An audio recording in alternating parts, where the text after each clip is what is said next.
All right. I think we're ready here for day 2 of the madness. This time it ain't much of a beautiful day outside, but it's still pretty sunny. It's still pretty nice, to say the least.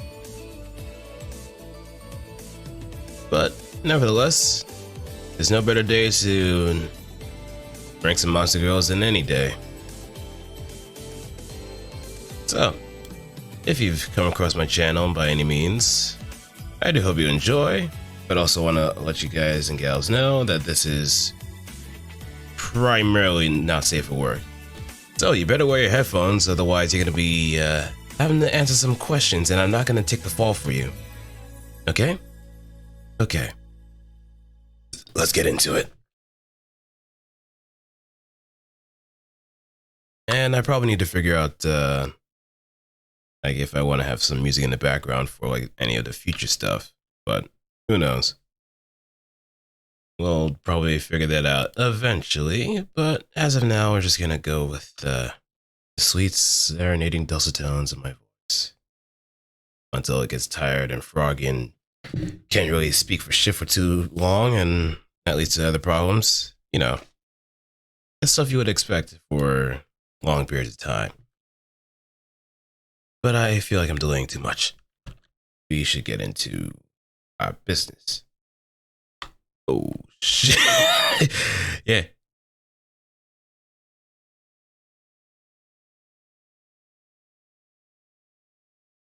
I should also blast it out too.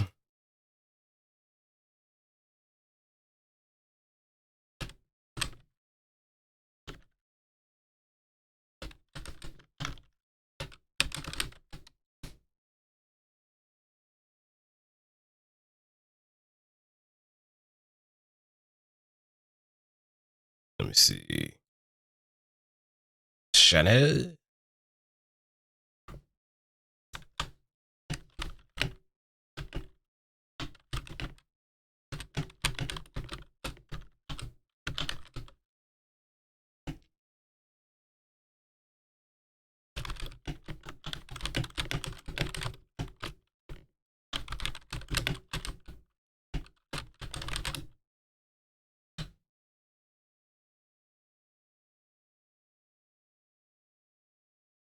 All right. So, yesterday we had 6 S ranks and 5 A ranks. I think we had 2 or 3 Fs. And I'm not really keeping track of like all the other rankings, to be quite honest. It's just the extremes. It's just primarily the extremes. So let me switch scenes. Get my avatar up first and foremost.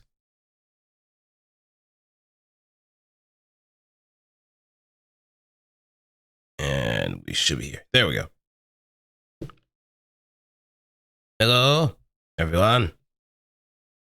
We are going to the creeping coin. A very creepy coin. It's probably like some sort of mass of pennies or something. I don't know. But we'll figure that out. We'll find out the moment that we do read it. Just gotta make sure it's safe or not. Yeah, it is safe. It's safe, it's safe, it's safe. So I can put this on stream.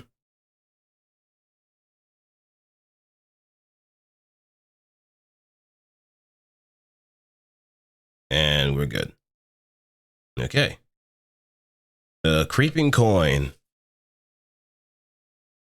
lives in ancient castles, towers, and treasuries. It's very arrogant. So it's a type of mimic which has a shape-shifting ability. They masquerade as a mountain of coins, sacks stuffed full of them, etc., and lie in wait for the human prey. They basically appear in places visited by adventurers and tomb raiders, such as old castles, towers, and the like. But there are reports of them rarely managing to sneak even into places such as national treasuries. Oh, they're in for the heist. They reveal the true form when those who fall into the trap touch or approach their disguised body. At this time, part of the mountain of gold coins will suddenly change into a monster with a woman's form. But the humans don't appear to be startled or bewildered by it. The reason why is that they have the power to tie humans' lust for money directly towards the lust towards themselves.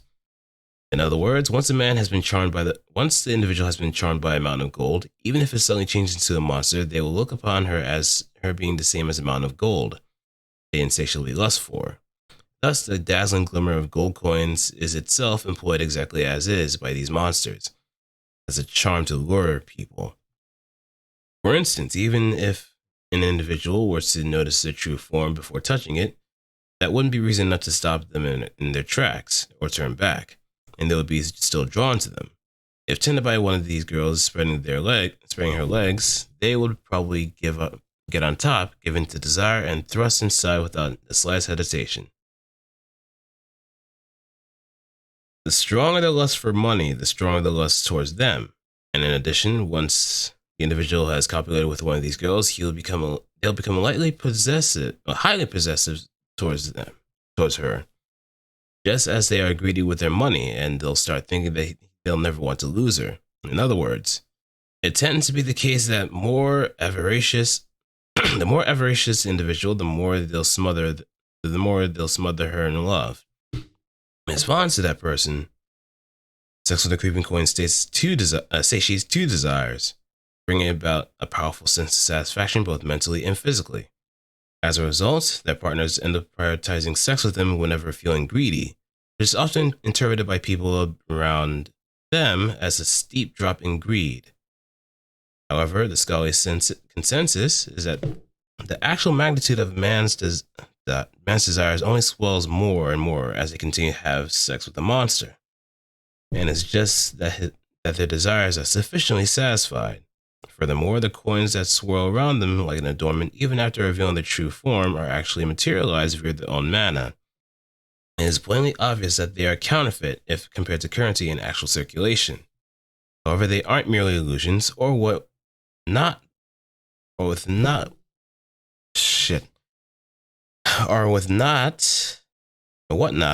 actual substance known as Mammono Realm Gold. They're made of real metal with actual physical substance that has the power to fan the flames of desire in humans who behold the glimmer. Due to that property, these coins are treasured by many monsters and fetch high prices on the market. Those simply looking to make a living, those seeking to live the life of luxury, and their ilk mostly have their desire satiated by obtaining a creeping coin and copulating with her day and night. But on the other hand, others may need the money to pay for expensive medicine to treat a disease or for some other purpose. And in such cases, the Mammono Realm Gold they are able to produce by receiving large amounts of essence usually makes enough money when sold, big treasures as they may be, but you don't necessarily come up busts when you get one. So, if I'm thinking this right, you're kind of fucking yourself to riches. If you get legit paid to get laid in great amounts, that you could pretty much be the most wealthiest individual possible. Well, richest individual possible in this case, because it's a lot of money, but not a lot of property or anything else. Because remember, riches pale in comparison to wealth. But it comes with a price that if you have a huge love for money, that you can really get swept into the whole moment of it. You'll be unable to break out of it because you're just feeding into your own desire.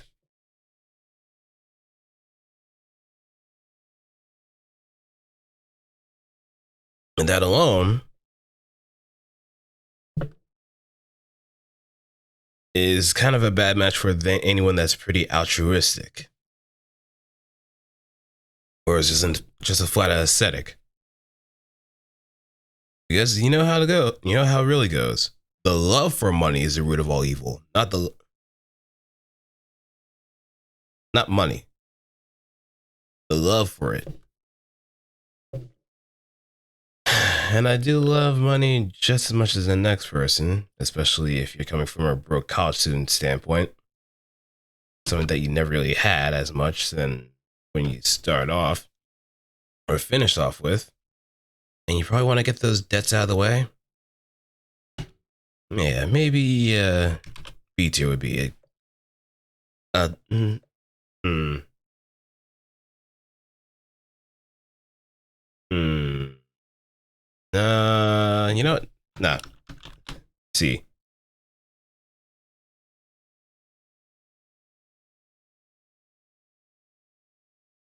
Because after thinking about it, you're just pretty much selling off expensive play money too. That's what you're doing. After you do the deed, you're pretty much rewarded with play money that can fetch a high price for some reason. It's like being able to sell Monopoly money from like a vintage box, a vintage board too. One that actually has the original pieces in tow. But yeah, it ain't much to write home about. All right, the Crow Tengu.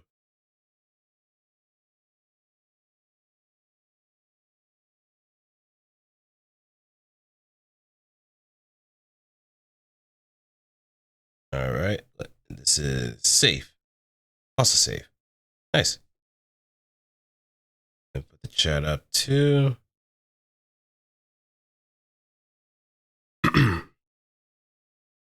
And let me put this on screen.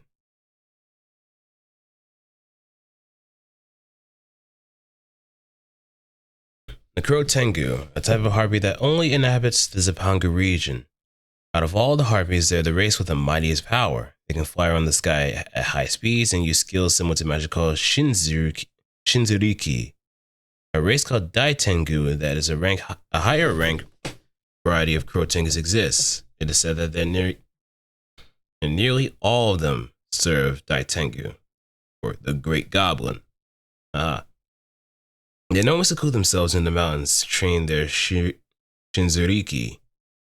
It's gonna take a while for me to actually get that properly. Shinzuriki. They rarely ever show themselves in front of humans. However, it's just that humans also don't notice them. It is said that they often come down to human settlements to menace villains and to investigate and record the deeds of humans along with human bloodlines, etc. They're intellectual for a member of the Harpy family, but being monsters, their number one interest is, of course, humans. Most of their investigation and records are likely to end up mostly about humans they've taken a liking to. Just like other members of the Harpy family, they have a mating season, and when that time comes, they descend to human settlements and take away humans just for that occasion. And on this occasion, they use the contents of the previously mentioned investigations of humans to prudently select the individual they're definitely going to kidnap. Oh no. Da, da, da, da. Da, da, da, da, da. For that reason, people that they hate, such as villains and those who normally speak ill of them, are much less likely to be kidnapped than good people. Well, that's not fun. They kidnap their targets will the kidnapped targets will exchange couples' vows with them in their dwelling and end up having sex with them on the spot for the sake of procreation. They're hardworking, and along with their Shinzuriki training, they also thoroughly study the ways of pleasuring individuals. Most who have sex with them will become enthralled by them after being thoroughly serviced due to their intimate knowledge of the weak points based on the contents of their investigations. Also, they know like erogenous zones and all the other stuff. Now, really spice of the nightlife. And if they swing another way, if they kid, well, I guess it can. If they fancy ladies, that could also be a nice little selling point too. Just pinpoint accuracy pleasuring. And then they'll end up living together. They have confidence in their own power, and most of them are full of pride, since they can be hard to please for that reason. It's probably best to avoid provoking them as much as possible, should one happen to encounter one of them by chance. But on the other hand, since they normally train in the mountains and hardly have any involvement with the wider world, many of them have never had the experience of conversing other than their fathers. Conversing with men other than their fathers. So there's another side to them. For instance, if a man excessively directs fondness towards them, they might just lose their composure and panic. If one were to say something like, "Let's get married," they turn bright red with alarm, which would result in them entrusting their thoughts to the monster's instinct and would end up being attacked, end up having sex with them.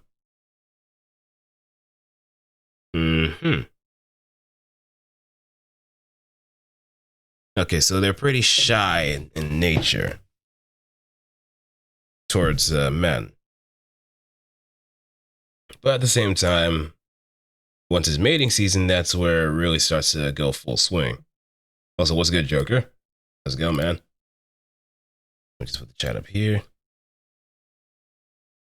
So, I'll go with A. This is definitely a demisexual's monster girl of choice. I mean, there's like a few monsters with high intelligence that have demisexuals in mind.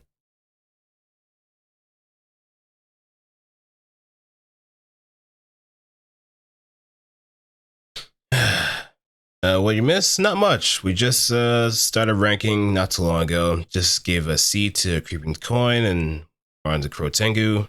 So he didn't really miss out on anything at the stretch of the mile. Kusith, that looks like a no-go. Let me just take a look. Let me take a look just in case. But I know I did that with the Kate Sith, and no, it's not gonna. Yep, not much is gonna change there too.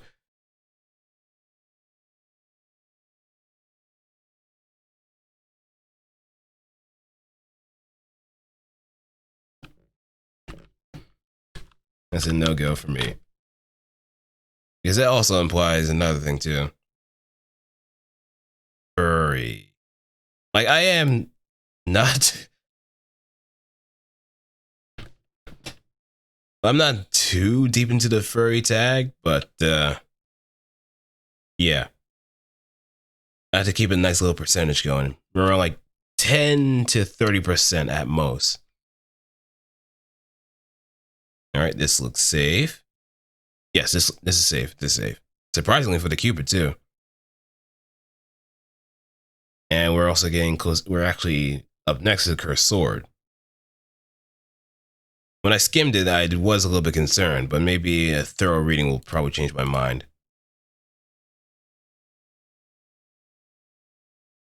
All right. Also, what's good, I say? All right. Mid-rank angels that serve the goddess level of Eros. They have kind-hearted, quiet personalities, and they love beyond all else seeing men and women happily joined together. They possess the power to bring about an immortal love that never fades between lovers. Between those lovers who should be joined in the name of the goddess. Their golden arrows of love have the power to make those who are shot swell up with love. It even brings sentiment that a person will is still unaware to the surface. Faint love becomes deep love, and people themselves are made to realize how much they love their partners. If shot with love arrows, even a couple dishonest about their feelings and unable to be joined by chance encounters will immediately develop a sweet atmosphere. Unable to conceal their love for each other, they will start to express it through words and skin contact. On the other hand, the black arrows of lead cause the love to those who are shot to dry up.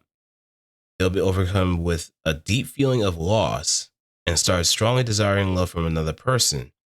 Even those who are dull and unaware of love and those who are too haughty and prideful to love another will notice the love directed towards them.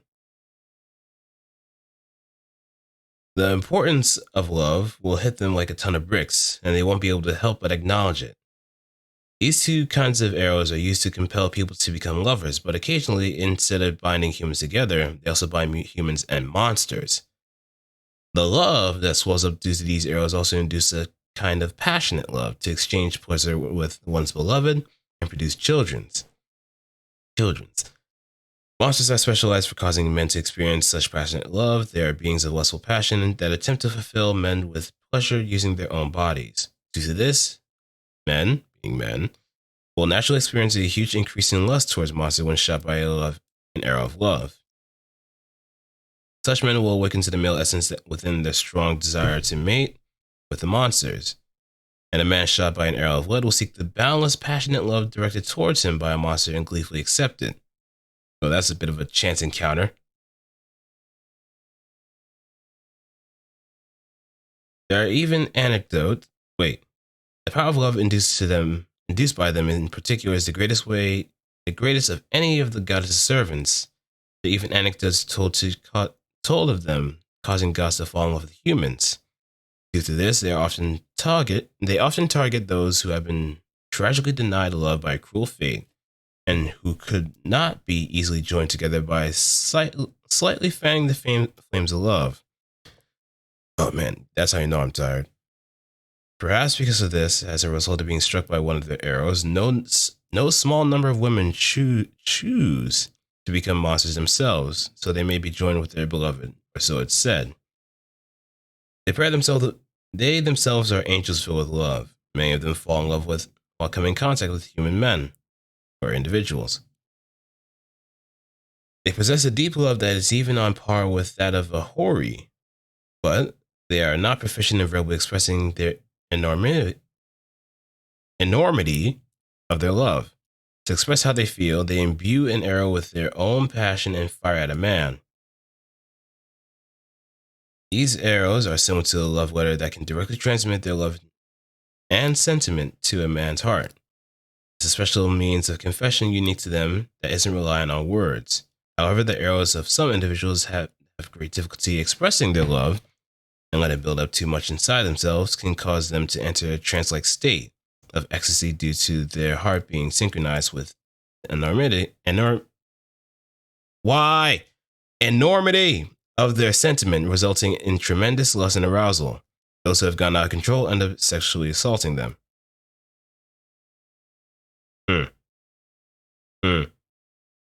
They also possess a tremendous amount of passionate love, perhaps because of watching many couples, including monsters, make love.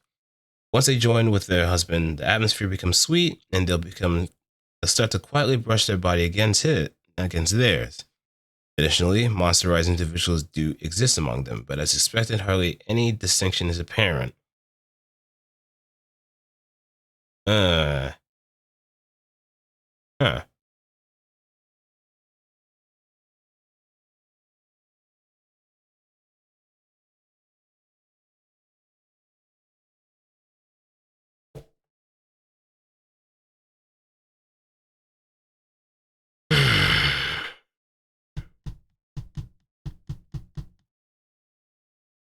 I'm not seeing it.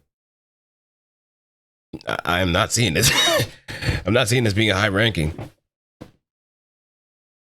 The arrows of love and lead, that's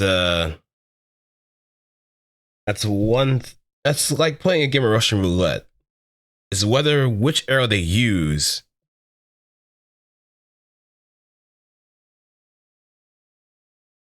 Yeah, they're loyal, but I feel like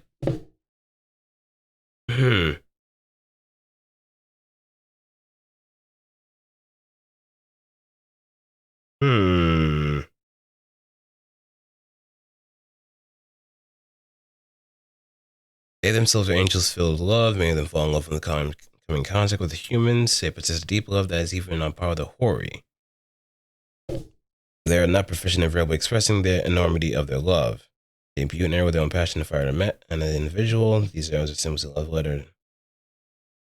Yeah, you know what? I think this is a B tier too. Yeah, this is B tier.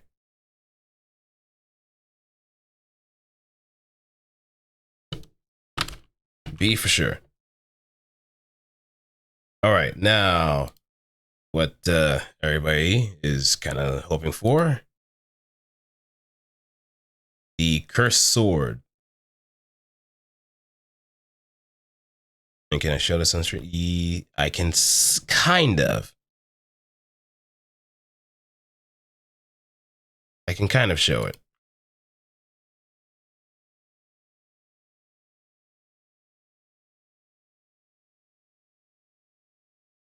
I just hate that I have to constantly go back and forth from the scenes to refresh it. But here's a cursed sword. All right, here we go. Former human women who become entranced by cursed swords. Generations ago, these cursed swords were created by a wicked demon lord who imbued them with malice. In those days, they were fearsome weapons that would cause a human who picked up one to go mad and change into a mass murderer who would then even slay his own comrades.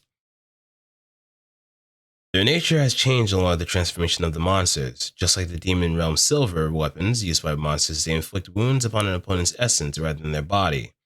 They don't kill, kind of like the Soul Edge, I think. Instead of feeling painful, the wounds feel hot and throb, and instead of blood, the body's essence leaks out, only to be replaced by demonic energy from the cursed sword, changing the victim into a monster. Again, like Soul Edge. Due to the danger they once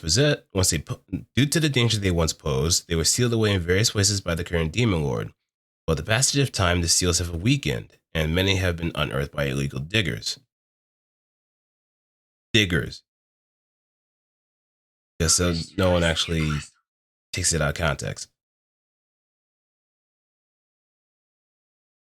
At a glance, a cursed sword looks like an ordinary sword, but those who carelessly pick up one will be parasitically infested. Their body and mind will gradually be corrupted. By having the host cut people, the cursed sword picks up mana, growing powerful and sinister. At first, there are only minor changes to the host, such as an elevated mood and increased belligerence. But little by little, the sword's influence grows, and the host will end up being compelled to cut humans with it, even when they see them. This is legit Soul Edge. It's Soul Edge.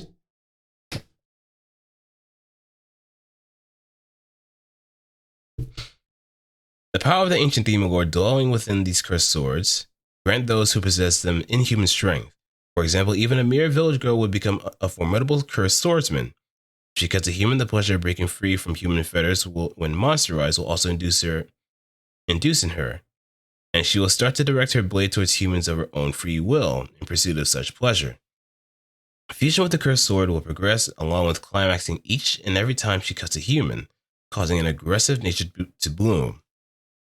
Eventually, she will come to regard herself and the cursed sword as a being of the very same existence. The desires of the cursed sword will become her own desires. A hollow smile of ecstasy will be omnipresent on their face as they cut and convert into a monster every human in sight, showering sprays of pleasure and mana.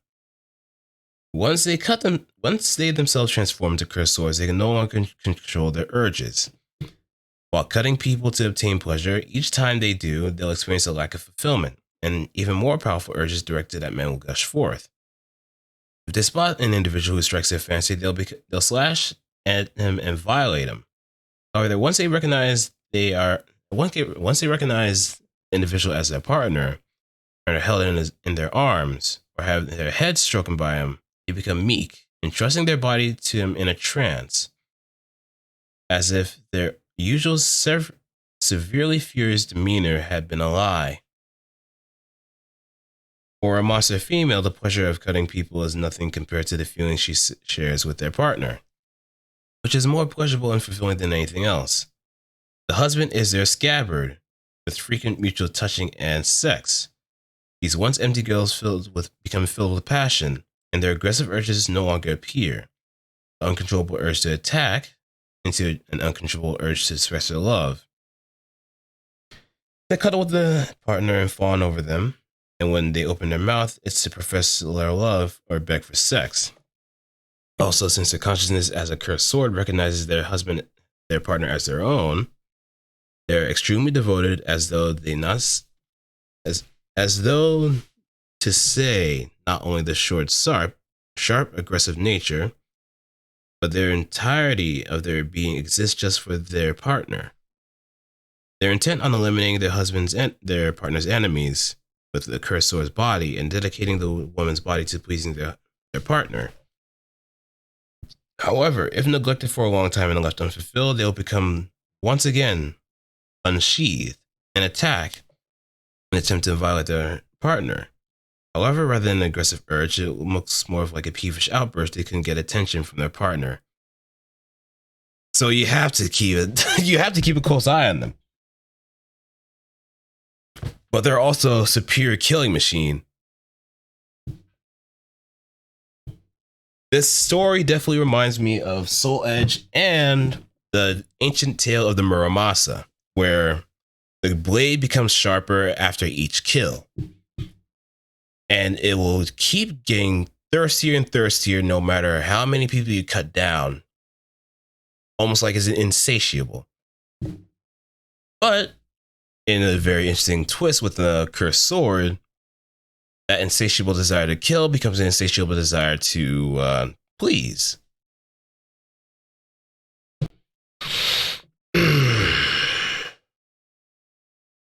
But you have to be very, very mindful. It's like the whatchamacallit. It follows somewhat of the same rule as the lantern ghost that we did the other day. The Chochin Obake, where it follows the same rule of if you treat them right, they will treat you right. If you treat them wrong or neglect them, you're going to get punished. And it follows the same way. But having a superior defense mechanism along with a very devoted partner, you cannot go wrong.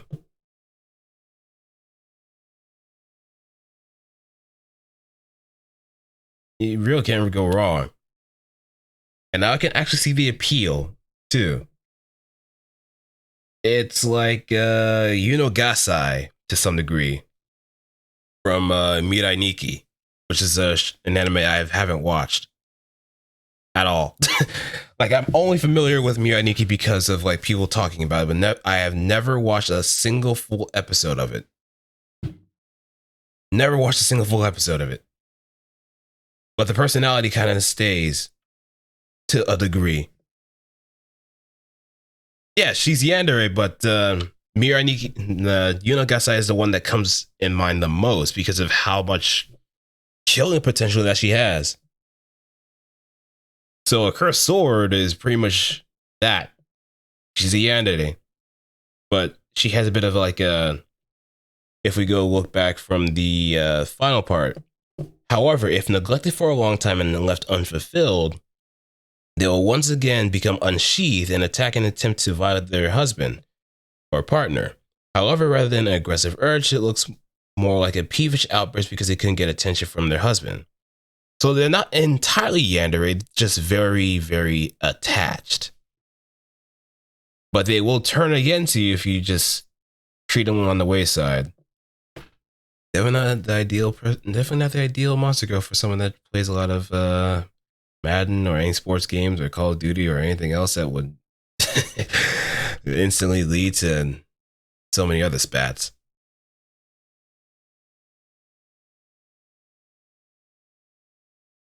It's just by co-op games? Yeah, might as well. I can see it as a manga now too.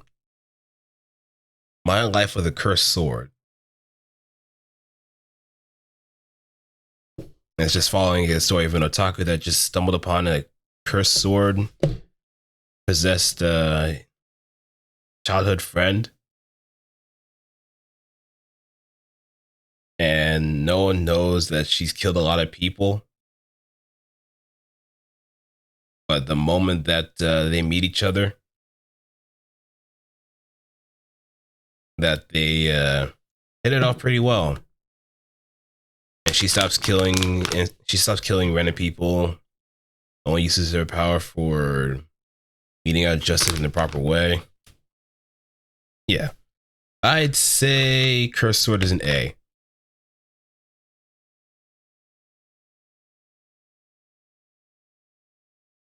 Cursed Sword is definitely an A.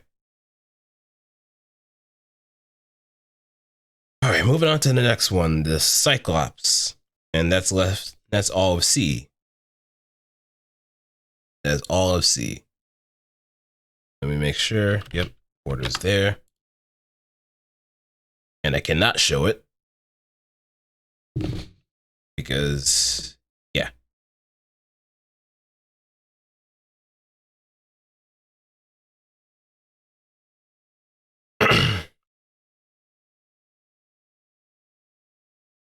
All right, the Cyclops. Monsters that quietly live deep in the mountains, etc., and have an odd appearance with blue skin and a single eye. As they are called the X-Giant family and X-Giant type, they were originally giants to begin with, but due to the influence of the current demon lord, they changed about the same size as a human, so that it would be convenient to have sex with humans. It is said that they were originally members of divinities, but due to some gods who are disgusted by their single eye, that sucks, they were banished from their divinities and changed into monsters. For that reason, they have an extremely great strength, and the demon lord's power was only partially effective. Their single eye trait has remained prominent. Since most individuals have comparatively docile personalities, hardly talk, and barely show changes in emotion, it's basically very hard to tell what they're thinking about. They normally live deep in the mountains and work as blacksmiths. Occasionally, they distribute weapons they produce to the marketplace through monsters and other that intermingle with humans. Their talent is considerable, so many warriors and heroes visit their dwelling to have their weapons made after hearing rumors. They don't try to get involved with humans unless it's for work, which is rare for a monster, and even if they see a human man, or they see a human, they almost never attack. According to one explanation, it may be that they feel inferior for having a single eye because of, oh man. They feel inferior for having a single eye because of their personal history. However, even if they need to produce offspring, even then they have a need to produce offspring, so sometimes they appear near human settlements and ask for humans on the road in exchange for a sword I made. I want you to spend a single night with me for the purpose of procreation. That's a little bit forward, but hey, that's pretty much cut and dry right there. My sword quality is really good, but then again, if you want it, give me your sword, or give me whatever you got. Basically that, simple negotiation. After that, by the time the man wakes up, they'll already be gone, and only the weapon promise will be left behind. As mentioned before, these are extremely excellent weapons, and most of those who obtain their weapons become noted for their great valor. Just as they are skilled at handling weapons, they are also skilled at handling lower regions, which can be said to be a man's weapon. And what other weapons could be taken into consideration too. Since those who obtain their weapons are charmed by the pleasure given by the superior techniques as well as their devoted and wholesome attitudes, they often disappear somewhere after making a name for themselves. Those who disappeared are probably now living happily with them, deep in the mountains.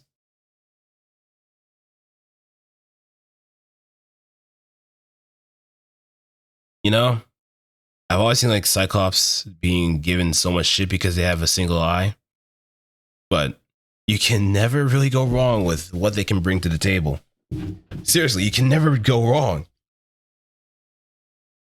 And the way that they are, if you want something forged out pretty well, and if you can also kind of put them into like engineering situations, they can make some really good shit. They can make some really good stuff. They're very cut and dry though. But hey. One eye on the prize is the prize. Well, there's always going to be one eye on the prize. And with the Cyclops, there's a lot to see. I'm going to go with an S.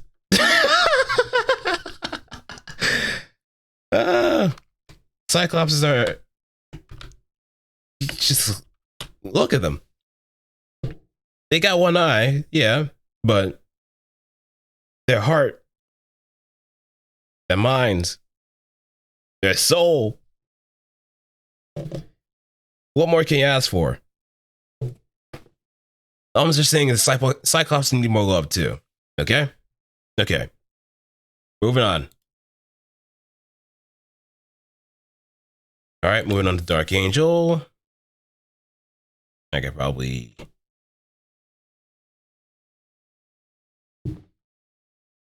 age. Yep. An angel who has completely transformed into a succubus, their pure white wings have been warped by the power of the succubi, turning black in the process. They're completely depraved and, aside from appearances, have nothing in common with angels whatsoever. Indulgence in sex with men and mutual pleasures is solely what guides their actions. They love human desire and they become overjoyed when it's directed towards them. Acutely sensitive to such desire, they become unbearably aroused after sensing it, and they'll attack to receive anyone's desires more deeply inside their body. Whenever they find a human or angel with a negative opinion about sex, they seduce them with well-constructed arguments and finally give them pleasure.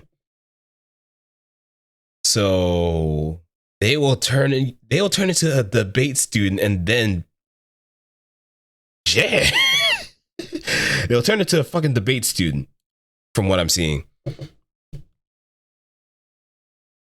And whether they win, well, it implies that they will win. You have no choice. They want others to fall as they've fallen. They're monsters, but they're not under the command of the demon lord. They're said to be servants of the one known as the fallen god. When they find someone that they like, they'll have intercourse with them in order to make them fall into depravity. They possess the unique ability to find out about their sexual desires, tastes, and fetishes through acts of sexual intercourse itself. They may become sadistic or masochistic in order to match the desires of the individual. Okay. Regardless of having been able to taste the pleasure that they had desired, those who continue to have sex with them will remain completely unsatisfied. Instead, desire will only swell no matter how much they have sex, and the passion for the Dark Angel will burn even deeper intensity. With deeper intensity, eventually their head will become full of desire, and they'll be unable to think of anything but crashing into the Dark Angel with desire and ravishing her. Of course, that is their ultimate wish. They want to thoroughly corrupt individuals so that they come at them and ravish them with endless desire. That is what pleases them the most. Beyond that point, the individual will continue to fall with them forever, and then their heads will become too full of thoughts of them. I'm not going to read that. The quoted part. I'm not going to read that. Not even going to read it even if someone pays me. No. Every conceivable desire towards an individual, swirls inside them, and they only act according to these desires. It is said that they dwell in a place called Pandemonium. Once she has completely corrupted an individual that she's captured, a dark angel will carry them off to this place. It is said that to be a location where space and time is distorted due to the power of the fallen god. A dimension where there's no aging or starvation, and the same moment continues for eternity, so that's limbo. After returning to this place with a man, the Dark Angel will have sex with them for eternity in the absence of time, leading a lifestyle that is solely consumed by the desire to continually indulge in pleasure. So they learn on the fly. They learn on the fucking fly.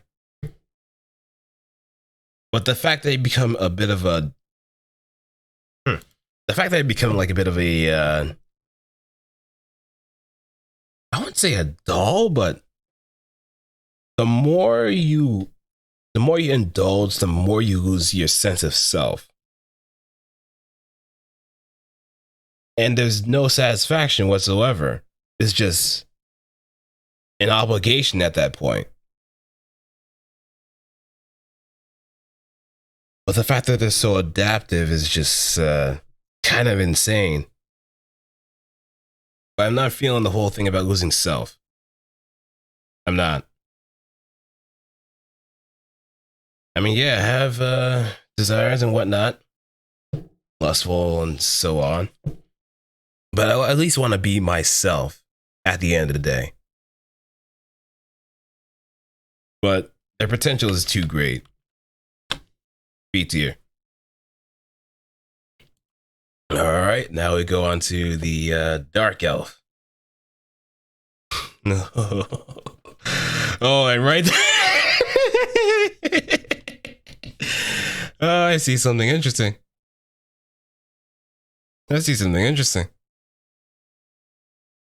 And with the whip.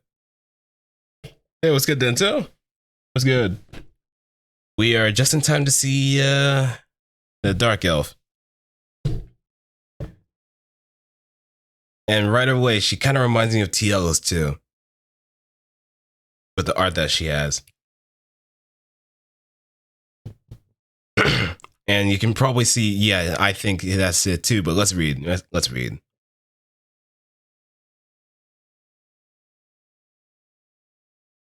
A race of elves possessing brown skin and pointed ears. Sister.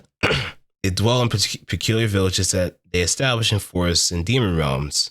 Long ago, before the current demon lord's reign, they were not monsters. But upon her assumption of power, the Dark Elves, who were lustful and uninhibited to begin with, offer their bodies to the succubi and change into monsters. They don't detest humans as other elves do, but they love to make humans who strike their fancy submit to them using pleasure. Those they capture will receive plenty of love, either as sex slaves or pets. Besides making enslaved human men, or enslaved individuals, prepare their meals, they also reproduce through these slaves. As one can tell from that, their slaves are essentially the same as what other monsters refer to as their husbands or partners. It's just that their way of showing love from individuals is different from that of other monsters. Dark elven children are thoroughly taught skills for pleasuring and the taste of pleasure using their other. Oh shit! Eventually.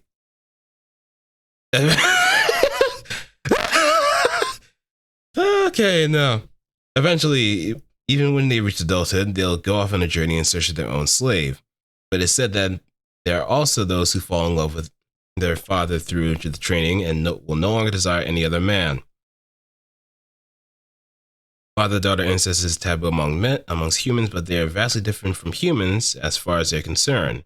If a daughter wants to have sex with their father, then it's only natural to put desire first. They have no revulsion towards incest whatsoever. Sweet home Alabama. Oh, God. Oh, they get along extremely poorly with stubborn elves, and supposedly they frequently fight, or so it's said. But it's mainly the elves that are unilaterally despise the Dark Elves. There are ones who try to wipe out the Dark Elves. On the other hand, a Dark Elf would have fun thoroughly teaching an ignorant captured elf pleasure, changing her mind into a lewd monster just like herself. Oh man, it's just Alabama. Oh, if it was like any other Dark Elf, I'll be fine. But in this situation with MGE, I'm afraid not. I'm afraid not. But Jesus Christ. Oh dear Lord.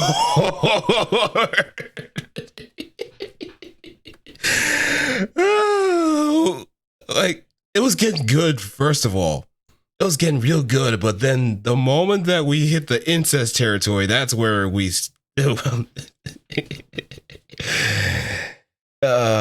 if it was other circumstances, they would be S tier. But if in this situation, it's goddamn D tier.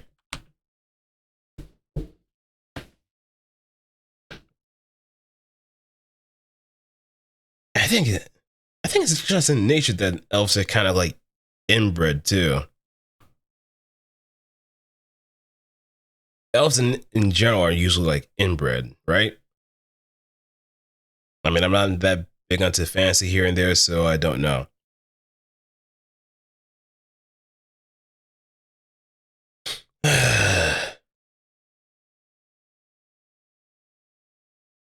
But Okay, and there's like one little tidbit that probably saves it from being F tier. Dark elves can use magic to temporarily turn their skin white or light and may do so if their husband likes it. However, they will want him to love their dark skin as well.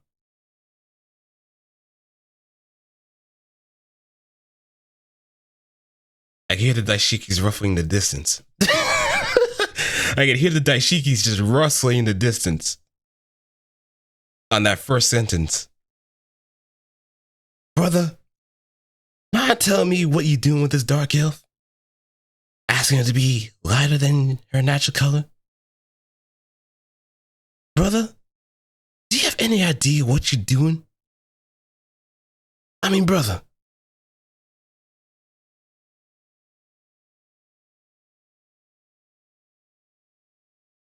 Oh, damn. Oh, damn.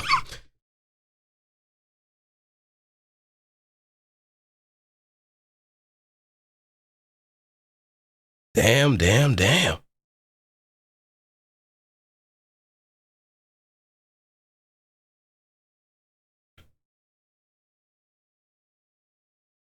Okay, let's move on to the Dark Mage. How far are we towards the Dullahan? Yeah, we're kind of far. I'll make it. Because I think the next one, the Dark Matter, might be a bit of a challenge here and there. Woo-wee! Okay, here we go. Dark Mage, Dark Mage. This is safe to show.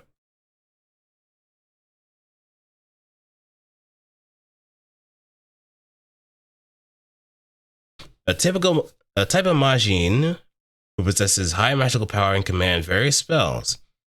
They're frequently confused with the witches of Sabbath, but unlike them, who were made witches by Baphomets, the leaders of Sabbath, these dark mages are human women who possess strong desire like a monster and can unconsciously absorb surrounding Mamonomana into their own bodies when they sought the power to satiate that desire, awakening as witches. Unlike the witches of Sabbath, who are commanded by Baphomets and sometimes use their spells for organizations and groups, dark mages who fell as witches due to their own desire generally hedonistic and self-centered, and the spells are used for the sake of personal pleasure. Usually, most of them live in dwellings deep within isolated forests and swamps, but once they reveal themselves before people, they mercilessly exercise their magical power to satisfy their own desires. Being extremely honest about their own desires, they are uninhibited when it comes to sex, and will act according to their monster desire to seek humans, using countless spells to try and cajole them. They will resort to any means necessary for the sake of it, obtaining an individual that strikes their fancy, sometimes causing huge incidents such as converting the entire town where the man lives into a Mamono realm. Oh dear lord. And sometimes subduing the residents they converted into monsters and reigning over the town they converted into a Mamono realm with their own hands. Many of the infamous witches that were called things such as Wicked Witch are these dark mages rather than the witches of Sabbath. Additionally, the forests and swamps in which they live are enchanted, causing those who enter to lose their way and be led to monsters of their own dwelling. When having sex, they apply multiple spells to make the individual feel engrossed with them and satisfy their own inflamed desires so as to maximize each another's pleasure. By becoming witches, they become lewd like the embodiment of desire, and their body causes the individual to steadily adapt to their mana by inciting their carnal desire, as well as having sex with them. The pleasure generated by the witch's body reduces the individual's spell resistance, and his thoughts become filled with her during sex. Her spell is to exhibit greater effects, granting the individual endless stamina and unceasing desire for her. They bind the master and servant contract with the individual they imprison in this manner, and take them as their familiars. Most of those who acquire a familiar will then stay holed up together in their dwelling more than ever, loving and making love with the individual who is both their husband and their familiar. Spending indulgent days slurping their mana. While living in that manner, they'll accumulate mana, steadily increasing their own power as a witch. As the strength as which increases, so too does their alluring beauty, and the desire towards their husband and pursuit of pleasure by means of sorcery. Both grow more profoundly decadent, and all of their spells and magical power are used to satisfy their own desires, namely they use it to make the time they spend with their partner richer and fuller of more joy and ecstasy. Huh.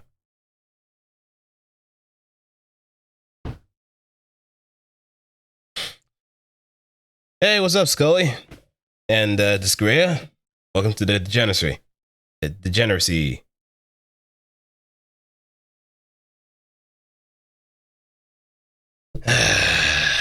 Dark Mage.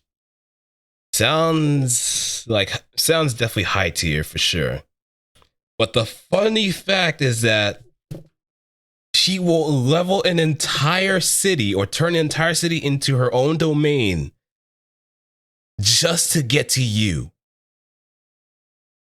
That's not selfishness, that's dedication. That's absolute dedication. In a kind of fucked up way, too. I'll devote my entire being to you, but since there's that one girl that you like, that farmer hand along the way, that's giving you too many sharp looks, I might as well turn this entire village that you knew and loved into my playpen. And yeah, that is yandere. Oh, that is definitely yandere. But S tier. That's S tier for sure.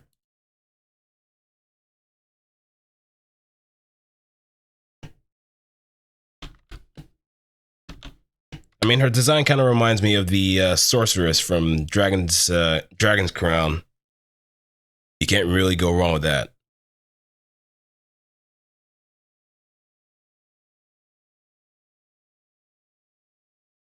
Okay, moving on. We got the Dark Matter, which is looking like no-go territory, but as usual, we can try to age them up in an appropriate manner. Also called the Son of Darkness, a dark matter is a being that embodies the combined desires of monsters and incubi, along with the monster's highly condensed demonic energy. Even though a demon realm is overflowing with magical energies of monsters, dark matters only inhabit places with extremely high concentrations. The race is extremely rare, and there are very few individuals in existence. The part that has the form of a woman embodies the desire of women, especially monsters and the demonic energy of monsters. The black orb of the woman is straddling embodies the desire of the incubi, men, etc., joined with demonic energy. Their thoughts are governed by the female part. As the demonic energy and desire incarnate, their heads are full of thoughts of having sex with individuals, then they fly around the skies of the demon realms as stride to the black orb in pursuit of humans in order to satiate that desire. Also during that time, black orbs act according to the desire of the individual that compromises it, continuing to coil around and violate the woman sitting atop it with its tentacles. The female part gives in to the desire of women that comprises it, continues to indulge in the pleasure given to it by the black orb. When they find a human individual, they envelop them with the black orb, making it flow into the individual. After having their entire body violated by super high concentrated masses of demonic energy, the individual is instantly transformed into a powerful incubus. By merging with the black orb, the individual's desire will end up giving into desire. Wait, let me read that. The individual will then give up to desire, having sex with the remaining part of dark matter as a substitute for the black orb. After obtaining essence in this way, they produce a high volume of magical power and scatter it all around. This power then activates the desire of all monsters around, making them frantic, making them have frenetic intercourse with other individuals. Thus, they are truly a son of darkness which illuminates the dark realm. Also, though it is rare, they usually do attack human women. In this case, the woman who was attacked will end up merging with a female part, rather than the black orb. The black orb's tentacles crawling over her The black orb's tentacles crawling all over her, pleasuring every inch of her body. A woman's mind will be immersed in pleasure, and she will melt with the female portion of the dark matter, whose head is full of pleasure in the same way. It will fuse, and before she knows it, she will have become the dark matter. The dark matter's consciousness and memories will be that of the original human woman combined with the matter. The dark matter's powerful desire. In this case, that the woman had interest in a particular man, the sentiment will cause the dark matter's desire to take a distinct shape. The desire will go deeper and more powerful, even though normally they will make no attempt to leave the demon realm in such cases.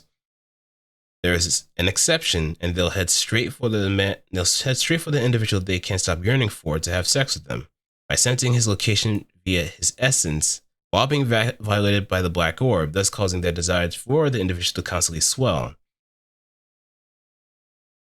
They usually come into being in demon realms, but it is said that they also naturally form outside them in lands that are in the process of being converted into demon realms due to the high concentration of demonic energy in one place. Thus, if they are seen to appear in places outside demon realms, it's a sign that the land's about to be converted into a demon realm. As soon as they appear and get their hands on someone, at the same time, huge amounts of magical energy will be scattered about, converting the land completely into a demon realm. They are kind of an elemental. They have varying opinions, but they're regarded as being a pure elemental of the dark element, so they're classified as dark elementals. There are also those who have doubts to why they aren't regarded as demi-elementals, since they were monsters to begin with. But since they form covenants through having sex, pour in the power of darkness, and have an influence on the environment around them, enriching the element of darkness, they have a lot of traits in common with being dark elementals. What a fucking whopper.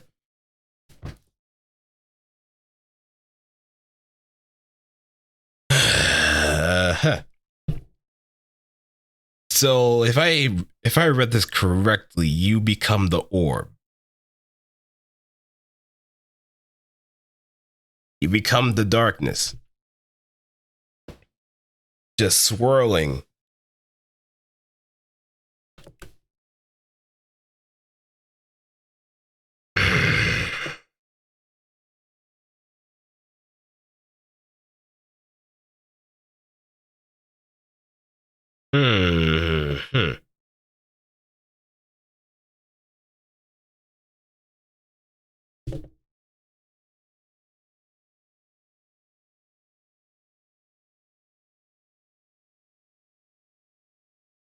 No. You don't turn into the orb. You get turned into an incubi by proxy because of the amount of dark energy that's flowing in you.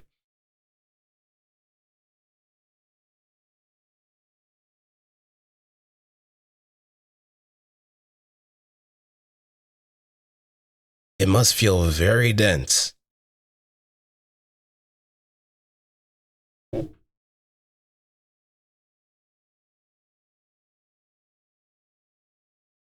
But, this is kind of hard to gauge, really. It's like a symbiotic relationship, too. From the whole entire entry that I've read, it feels like a symbiotic relationship.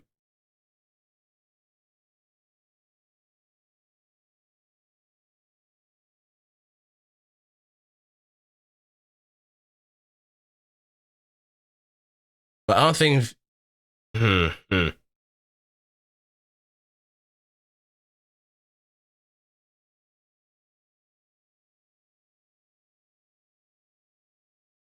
But the part that has a form of woman embodies the desire of women, especially monsters and demonic energy. So it could legit be anything. It could be anyone. It could legit be anything or anyone that you desire.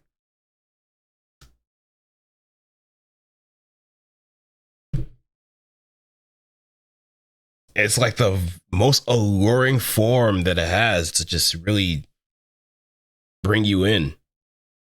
And the moment that you interact with it, you're pretty much corrupted right then and there because it's such a huge mass of darkness taking shape. Welcome to the Makai realm. You're here forever.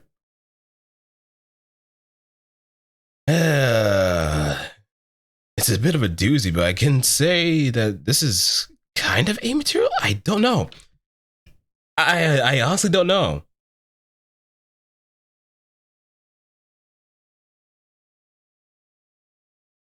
I just really don't know. Like, it leaves me with a lot more questions than answers.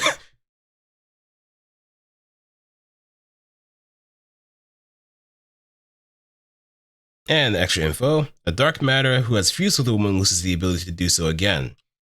If you were to go after another human woman, that woman would become a succubus instead. So it's only like one at a time.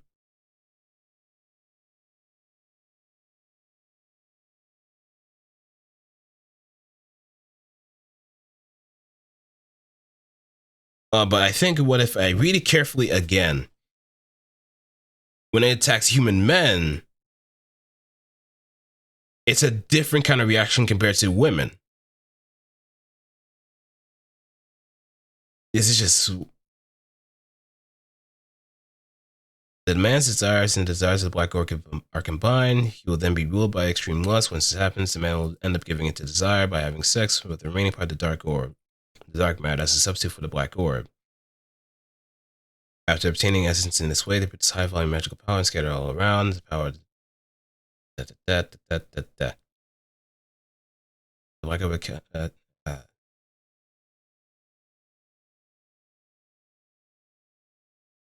During that time, the black orb acts according to the desire of men that comprises it. In the color around the. This is just a confusing ass monster, okay? That's just a really confusing ass monster. Now, moving on. Oh, dear Lord. All right, let's move on to the next one. I can't show this on stream, but we'll do it. Dark Priest. A type of succubi that are zealous adherents of the fallen god. They are human women that were corrupted into monsters after being attacked by dark priests or dark angels. They drape themselves in garments of holy servants of God, but on the inside they're actually extremely lustful succubi. According to the teachings of the fallen god, they attack humans in pursuit of pleasure. It is their duty to spread the teachings of the fallen god to corrupt humans. They change into human form and slip into human settlements to perform activities that promote their faith. And like Jehovah's Witness. They aggressively attack particularly abstemious humans, seeking to indoctrinate their flesh with pleasure and the tenets of their faith. Their greatest joy is to incite desire in men and other individuals and receive the desire within their own body, and they have a lewd body for arousing the passion of men and other individuals. Even a single word from them is alluring, and even their slightest gestures somehow come off as provocative. They incite carnal desires and raise it to the swell. When they find a human that they are fond of, they give him pleasure through devoted service as is appropriate for a cleric. Their bodies exist only for the sake of receiving desires, and they offer to those seeking sex. And through sex, they draw more of the desire, and after repeated intercourse, they raise their desire to be even stronger and more obscene, causing them to fall with them. Also, human women attacked and corrupted by them are changed into dark priests the same as them. Once again, like Jehovah's Witness. A new dark priest has already had the core of her body completely stained in the teachings of the fallen god, and she will act according to those teachings, seeking out pleasure in men as her desire sees fit. As written above, their duty is to perform missionary activities, but they're also fallen themselves. Once they find an individual that strikes their fancy, they'll prioritize their own desire and abandon their duty to run off with a man and seclude themselves in pandemonium. Remember that one? Pandemonium is pretty much limbo. Space-time is distorted to the point where no one can age or can be starved. Once secluded in pandemonium, they'll keep having sex with the individual as they are driven by an endless desire, falling deeper into the depths of pleasure.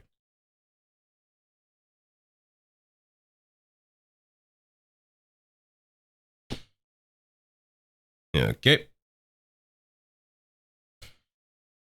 I would definitely say A tier. They're kind of basic. They're kind of basic. But that's just it.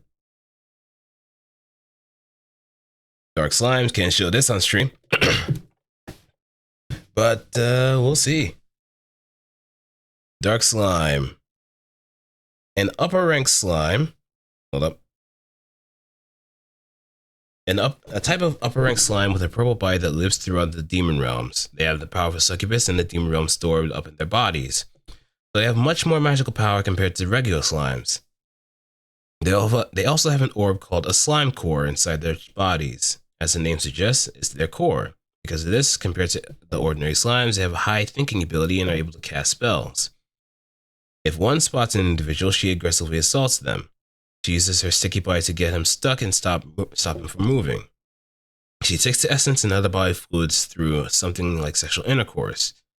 They are much more aggressive than ordinary slimes, so they are much more dangerous monsters. Also be aware that they use magic stored in their bodies to cast and charm spells. I can say we wanted to make that important. Most slimes are driven by hunger and lust to attack. But due to the high intelligence and thought capacity as well as the succubus energy that accumulated within their bodies, there's a powerful succubus influence on the personalities of dark slimes. They also enjoy sex for other reasons than feeding, and they attack those for the sake of tasting pleasure. Just as with the incubus and others, their speech, conduct, gestures are alluringly seductive, and they deliberately tempt others of their own free will. During sex as well, they do more than just instinctively milk bodily fluids. Since they can freely manipulate their bodies, they can produce many kinds of pleasure to an individual. They make every effort to enjoy sex with the individual to the fullest and produce as much pleasure as possible. So the individual's brain will be turned to much even more than when having sex with other slimes. Just as in the slime, they can reproduce by division. Other than that, they also possess the ability to change human women into dark slimes just like themselves. When one spots a human woman, she will attack and envelop the woman using her entire body. Once enveloped, the woman will be pleasured by the slime relentlessly to the point where her whole body is feeling like it's melting, and her mind will be completely stained by pleasure. After a woman's consciousness has been melted away by pleasure, she will be transformed into a slime core, just like what the dark slime possesses. Slime cores produced in this manner will make new bodies based on their former human shapes and are reborn as new dark slimes. Even after becoming a dark slime, they retain their knowledge and memories from when they were human, but their bodies and minds have been changed to those of a dark slime which desires pleasure and to mix and melt together with an individual during intense sex that provides a sweet essence to melt their brain and pleasure even more.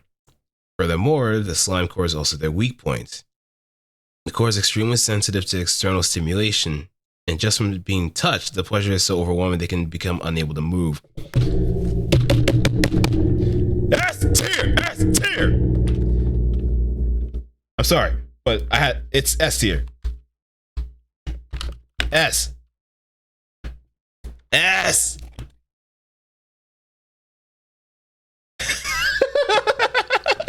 Oh, it's just my mic arm just reverberating too. So that's why you heard that little noise. And in case if anybody is unaware of what kind of rank I gave it, it is fucking S tier!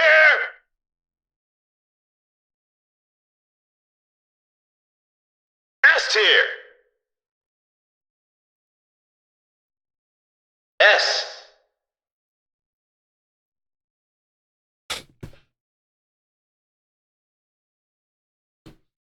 That was also a microphone check too. So if you don't have your headphones on, you are gonna be in trouble. I'm not gonna take the fall for you, like I said before in the beginning of the stream.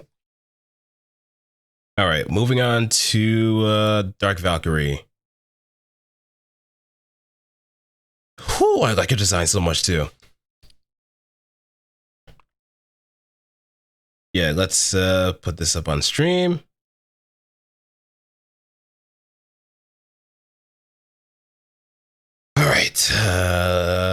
Black battle maidens. Valkyries have fallen deeper into the devilish nature by becoming self-conscious of their obscene desire growing within them. Once their pure white wings have been stained black by demonic energy, they retain the gallant appearance of the battle maiden, but their hearts are completely corrupted, and they have a dirty mind colored by a woman's desire. Their former loyalty to the gods have been completely lost. Currently, their one and only master is their beloved husband. They swear absolute fealty only to their husband and his desires, or their partners. While they have a powerful lust and deep affection for their partner, they have very little concern for anything else, no matter what it may be. In spite of being servants of the fallen god, they even have a business-like attitude when dealing with her. They retain their extremely high combat strength, but even their sword is no longer used for anyone other than their partner. Inflating their partner's desires, they have having that desire directed towards them, and receiving that desire with their own flesh is their greatest aspiration. When their partner's desire, husband and partner's desire is directed towards them, the more greatly obscene it is, the more it pleases them. They reverently kneel before their husband or partner as if they were a lord or lordess, gently extending their hands and tongues towards their lord, gently extending their hands and tongue toward their lower bodies, so that the body may be showered with fluids and desire.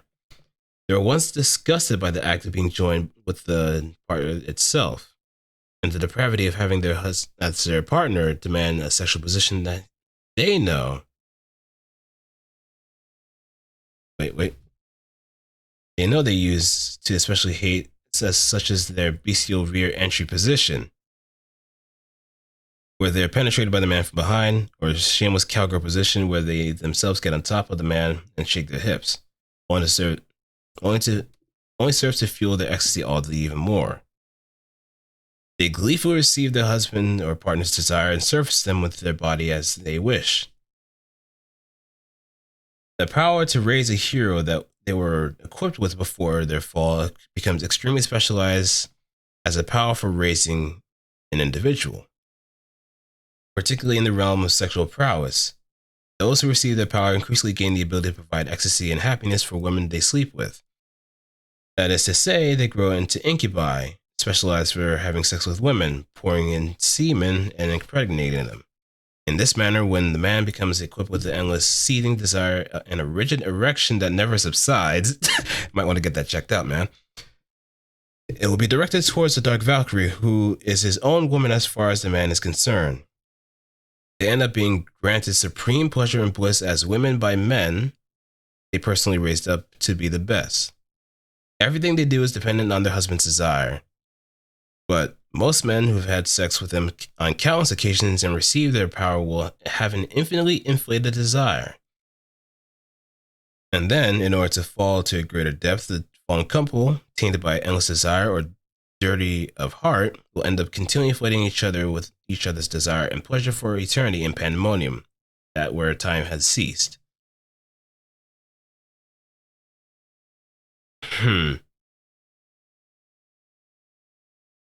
There's one part that really clicks with me here. It's the positions. They were once disgusted by the act of being joined with the husband itself, and the depravity of having their husband demand a sexual position that he knows they use to particularly hate. They used to especially hate, such as the bestial doggy style or shameless cowgirl position. So, there were once, well, when it comes to Valkyries, they always preferred some kind of position. But Dark Valkyries just go with whatever the fuck they want.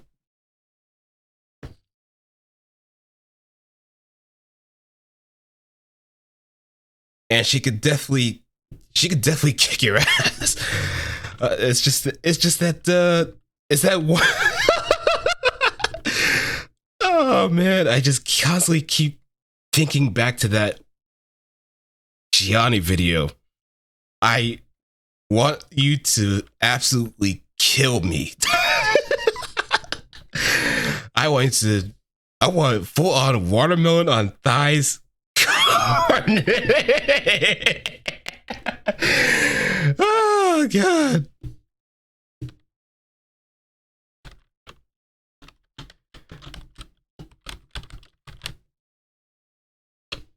Oh wait. I have the video. I should. Oh, whoops. I should.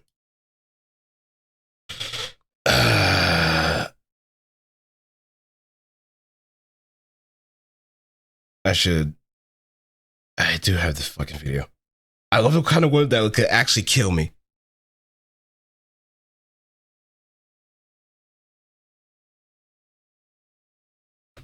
I love the kind of woman that will actually just kill me. You know, when I left the house today, I was thinking, damn, I really hope some hot chick paints my brains all over some fucking hallway. And here we are. I mean, really, just absolutely destroy me.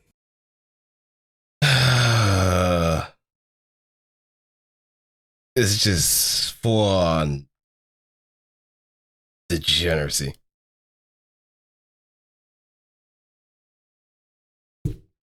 But yeah, it is a bit overboard too.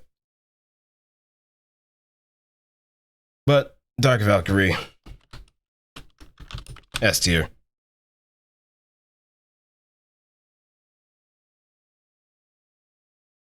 Dark Valkyrie's S tier.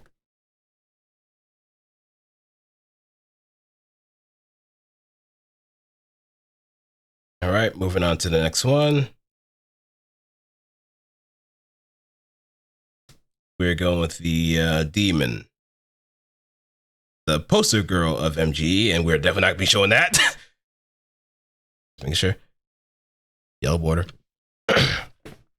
Higher ranked demons have blue skin and black sclera, whose bodies contain vastly powerful wicked magic. In the age of the former monster lords, they were not driven against humans by appetite or instinctive murderous impulses.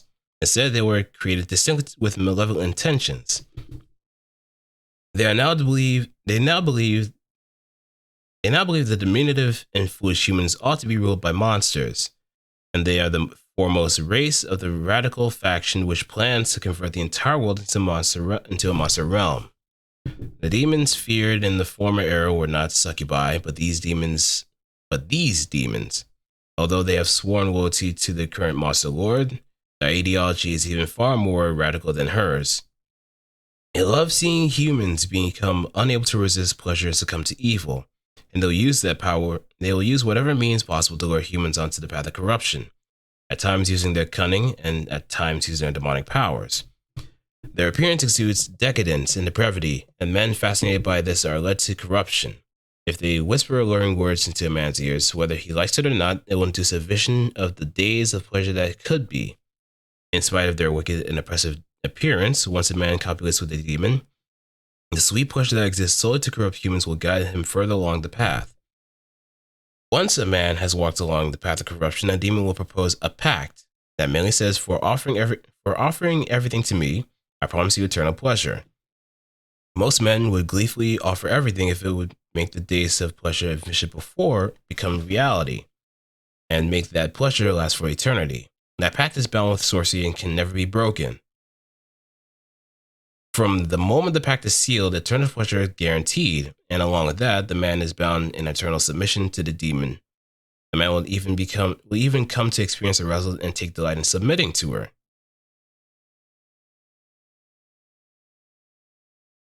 Sex is the most part.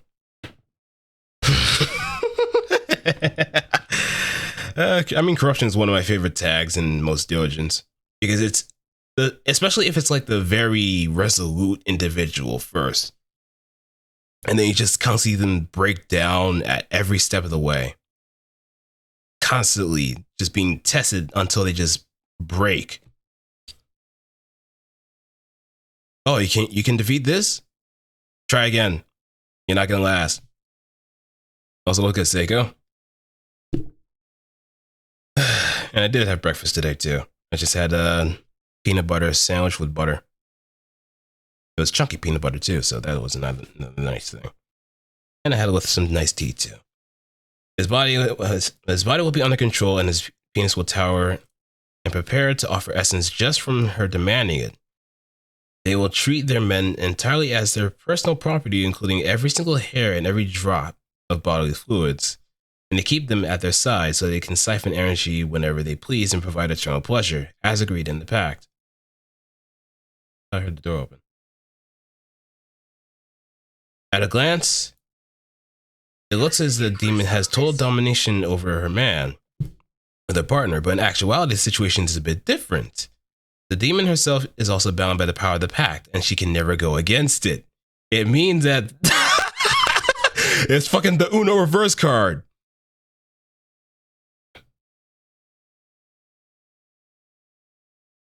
Yeah, that's exactly. I think that's what we're talking about here. It's just like that one episode in Interspecies Reviewers when the reviewers were trying to like raise some sort of awareness of the demon brothel, and the thing that kind of stood out the most was the fact that most people were confused on the whole contract part, because when people sign a contract with the demons, they didn't do jack shit around the house. They were practically useless, and they were just thrown around the wayside. So all it took was just really just taking an idea and just giving it a little bit more, just fleshing it out a little bit more. So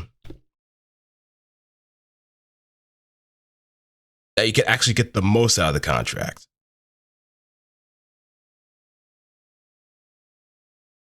Yeah. In other words, it means that the man or the partner can use a demon's body for enjoyment and pleasure whenever they want and in ways that they please. If they demand sex, she must accept everything.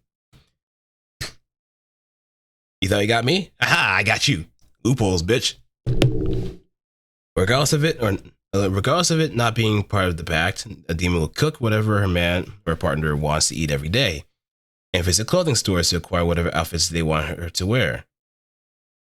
It seems that it is in their nature to give into the demands of their partner and spoil them, regardless of the pact. Deep love and overprotectiveness is the reason why they always want to keep their men near them, or their partners near them. Basically, the pact boils down to a marriage compact. That's it. It's a marriage compact. And the reasoning behind their radical beliefs may be that they are worried about humans because they're so weak, and they want to place them under their protection. They believe that all women should become monsters, and they actively attack human women as well and change them into monsters. On such occasions, unless a woman comes to have the same radical ideology as them, she would not become a demon. So most will become succubi instead. For that reason, when trying to recruit a woman as an ally, they take special care during the process of monsterization to thoroughly train and educate the woman. And by doing so, awaken and fuel the hidden wicked desire to dominate a man or their partner within her, thus raising a demon.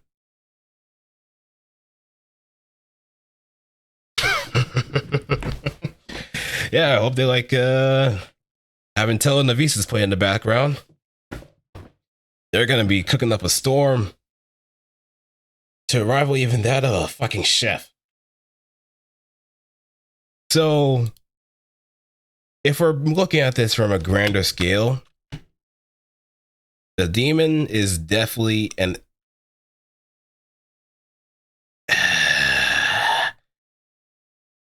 oh man, I think the line of monsters in D are certainly the cream of the crop here. I would say S.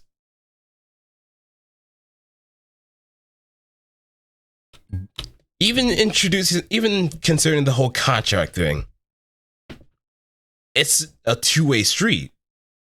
It's legit a two-way street. All right, let's go to Debbie. Nope. That's a no-go.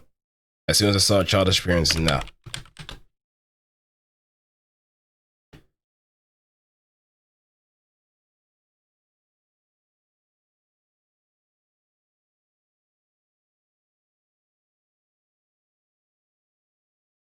But I will read some parts of it here.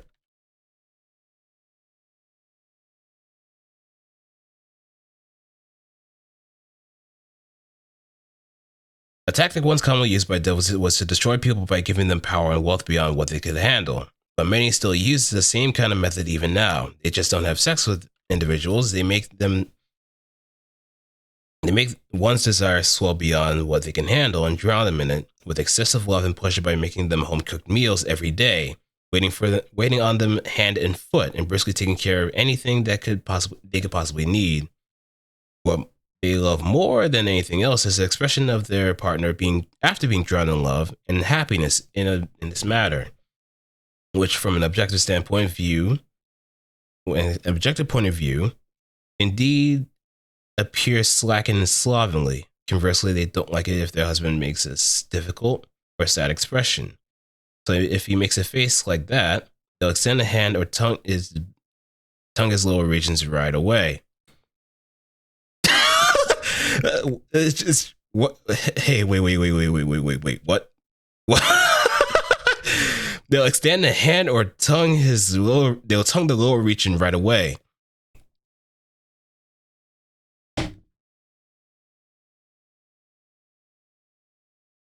Like, imagine coming home and having your partner just come around, just waiting for you at home, and you have the most perplexed look. You have the most perplexed look on your face. The first instinct that they do is that they will just either reach out or just tongue you like a fucking gecko towards a fly at your private parts.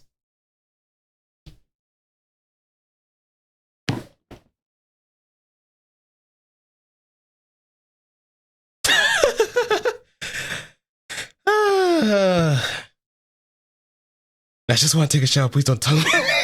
But that's another shower too. If we're being kind of technical, it's just one with saliva. I mean, that's only kind of purple if you're into like body play or stuff like that. But nah.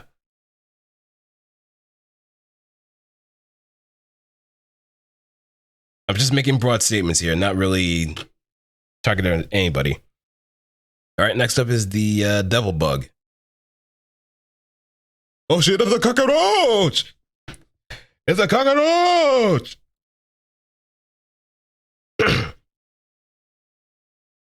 All right, let me put this on stream because this is actually safe to put up. Oh, nope, wrong scene.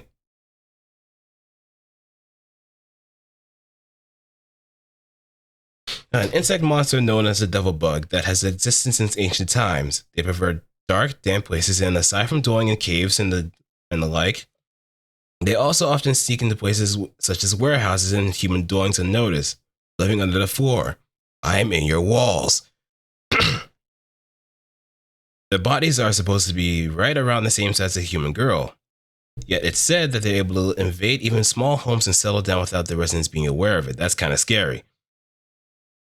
While they are intelligent enough to use language, they are almost completely irrational in their behavior is directed by insects such as hunger and lust. What they concern themselves with is eating or having sex with a human man or an individual, a human. They can sense the odor of humans in essence, and their body is always burning hotly with the urge to mate. They crawl around excitedly seeking humans. As soon as they spot a human, their eyes become fixated only on them. The hotly flushing body will become more than ready enough, so they'll swiftly leap at a man and attack them in an attempt to copulate them as soon as possible. They always live in a group, and it's said that if there's one, there must be 30 in the same place. Burn it fucking down, burn it fucking down, burn it fucking down, burn it fucking down. For that reason, once an individual has captured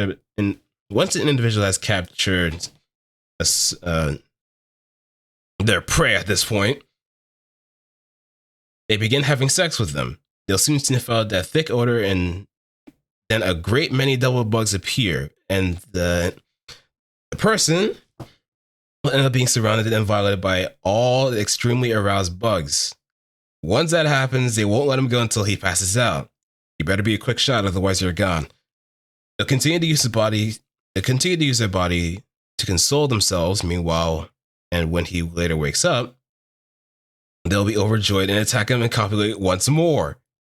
You are in the even if there is no one in the house, just sniffing the barely lingering scent of a man or their partner, their prey, is enough to put him in a state of lustful frenzy.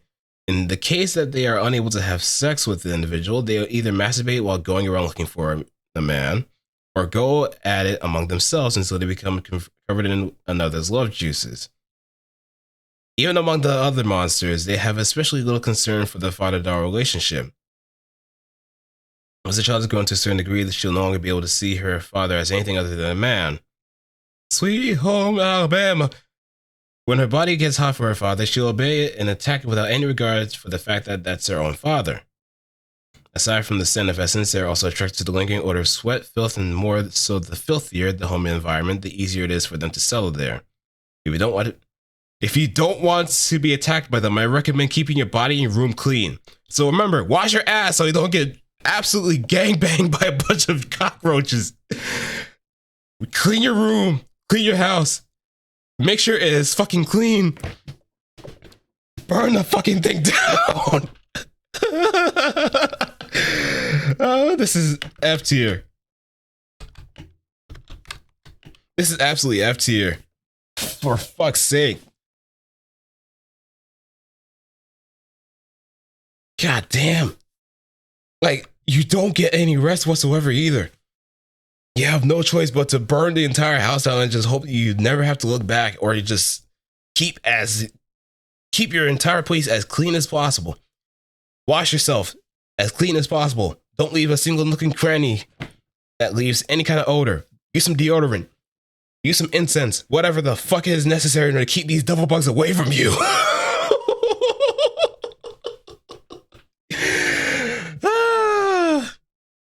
Oh my god. Like, as soon as I saw that little, wait, where is it? They always live in groups. And it said that if there is one, there must be 30 in the same place. For that reason, once an individual has been captured a man, once an individual devil bug has captured a man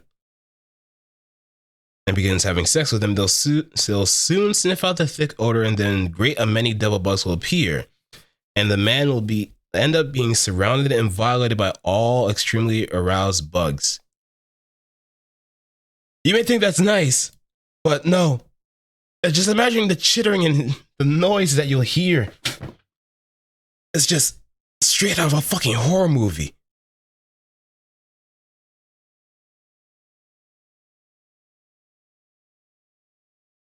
Yeah, forget spending one night in a bathroom full of cockroaches. No, just spend one night in a bedroom full of devil bugs. See how much you'll be wishing for the roaches instead. Because at least they won't absolutely violate every single orifice that you have, and then some. Okay. I'm gonna need some water pretty soon. And I'm kind of halfway there. Halfway there. Oh, yeah, we definitely can't show this on stream.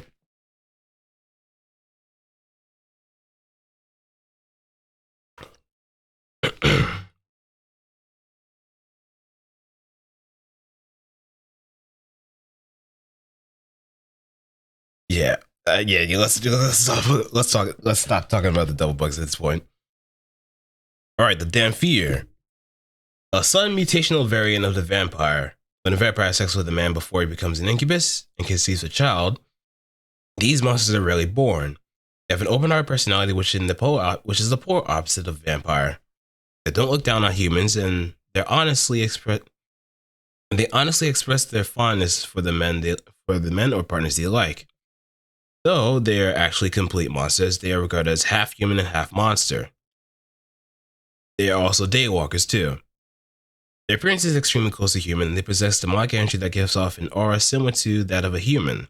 Although they have the monster's values regarding love and pleasure as supreme, and considering lasciviousness as a virtue, they also have basic common sense human values. Excuse me. For that reason, it's extremely easy for them to conceal their true nature and behave like a human without anything feeling off. And many Demphier prefer to live in human towns too. They don't attack humans, but just like a human woman, many of them go through normal stages of romance, etc., before being joined with a human man. But as for that, because they are born with supernatural beauty and possess human values, they can use many tricks to charm humans, and it's difficult for the men that they go after to escape from them, just like any other monster. It is said that the men who become lovers or husbands in this way only finally realize that they're not human after tasting otherworldly pleasure during sex.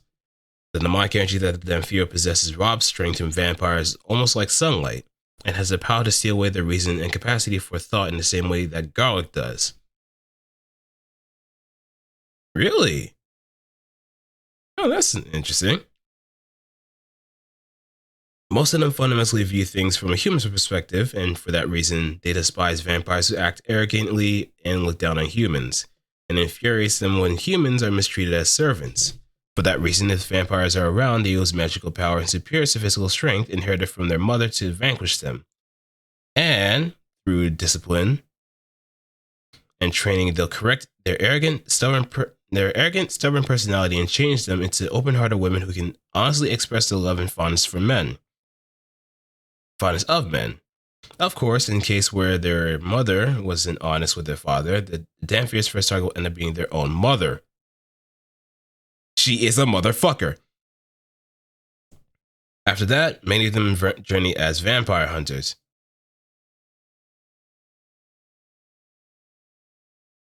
Vanquishing vampires while searching for a husband.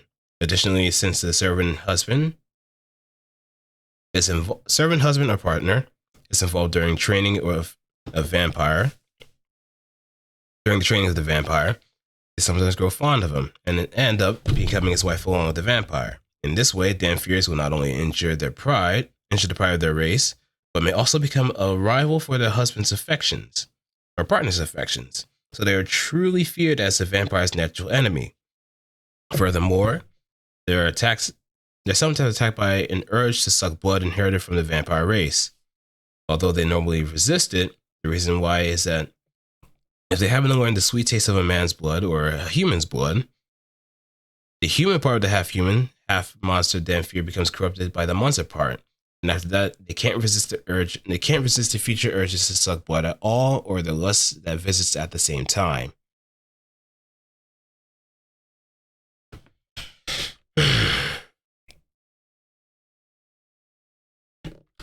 Yes. S tier. I ain't throwing around the rankings lightly either.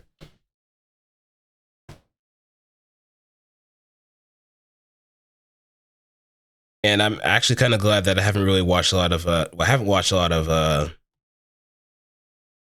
Twilight at all. I just only heard about it and just made fun of it too. Definitely sounds like she's got a lot of baggage. It's just mostly the fact that she has to kind of dance between her human side and her vampire side. But all around, she is a very nice person to be around.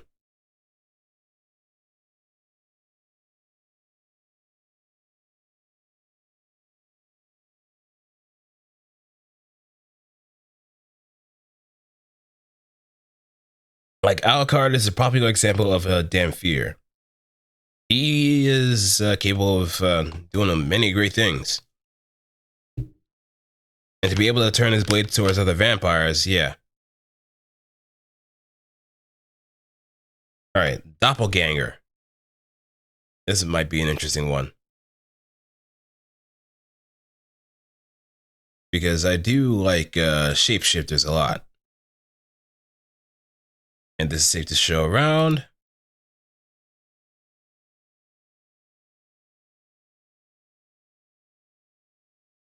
Alright. A monster that is thought to be born from a fusion of the lingering regret of those who lost love and demonic energy. They reveal themselves after being drawn by the lingering regret of men who were rejected by the women they loved. They don't have a fixed form. Instead, they read minds of humans and appear in the form of a woman that someone had once had a crush on. Not only do they look like her, they also take on the woman's memories, personalities, and abilities, making them their own. However, the form is modified to be based on the memories and ideas of the man or the individual who was targeted. For example, even if the woman a man had feelings for was nice on the surface but malicious and scheming on the inside, she becomes a woman's matching the man's ideal that is pure and gentle even in heart. Also, since the doppelganger herself has feelings for the man or the individual, the reason they transform is to become the man's ideal woman so that he can't help but love her. Most aren't able to resist the temptation of a doppelganger and will have sex and release essence on the spot when seduced. Even afterwards, they continue to be the man's ideal lover and continue to offer love and pleasure to the man. They can always transform, and they never show their true forms, except when they lose their magical power to transform on the night when the moon can't be seen. So every new moon, you can see their true form. The true form doesn't look like anything the guise of the ideal lover, which they had assumed, but is that of a plain little girl draped in the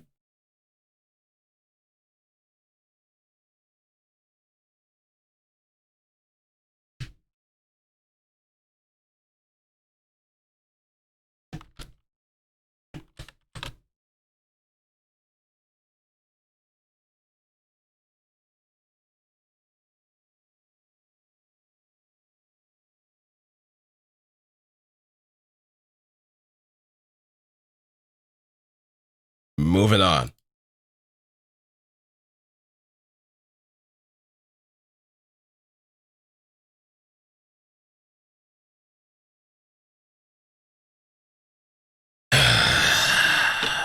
This is such a shame because I actually do like the doppelganger archetype too. Nope, no go to.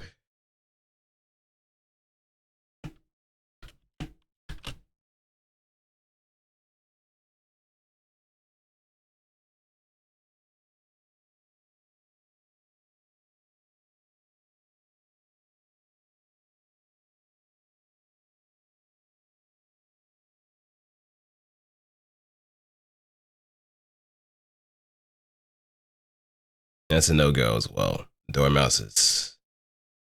Alright, that's another one down. Now we have Dorome, or how we pronounce it.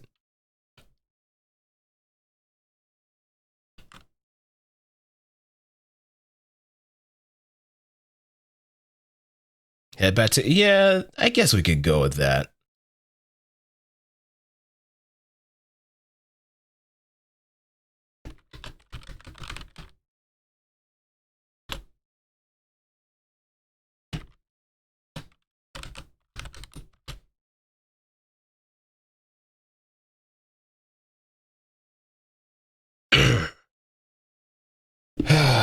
All right. The Dorome. Let's put that up on screen. Since I think it's safe.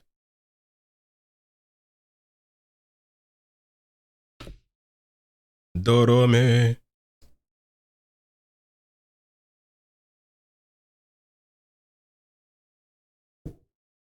Yeah, we do need some wholesome. What's up? All right, when an earth elemental born from concentrated earth elements is joined with Mama no Mana, it usually becomes a monster called Unknown. But if the mana is too powerful, it melts the earth elements. It'll fail to become a gnome and instead become a Dorome, a being whose nature is closer to that of a monster than an elemental. After being melted by mana, their earthen body becomes a body of sloppy, loose mud, and their essentially melted heart also becomes devoted to monstrous desire and pleasure.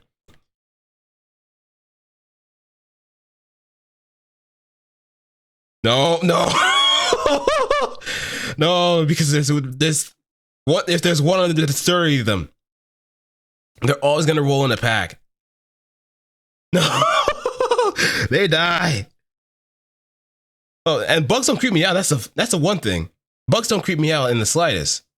It might give me like it give me the jitters here and there, but the fact that they're just, oh god. And when they spot someone, they'll attack it and attempt to have intercourse in making a static smile.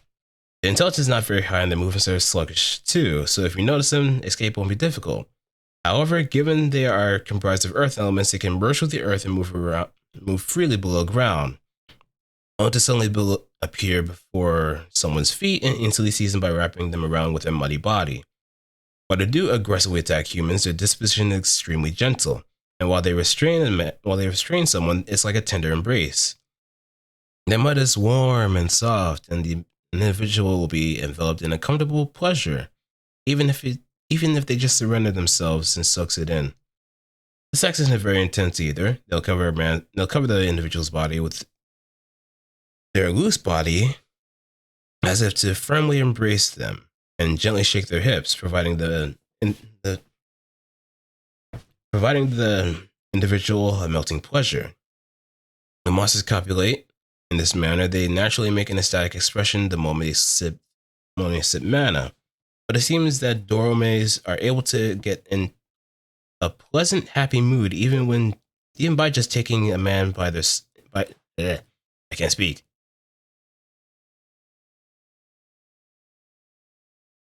Get the flamer. Get the flamer. Get the flamer. Burn it all down. Burn all the heresy down.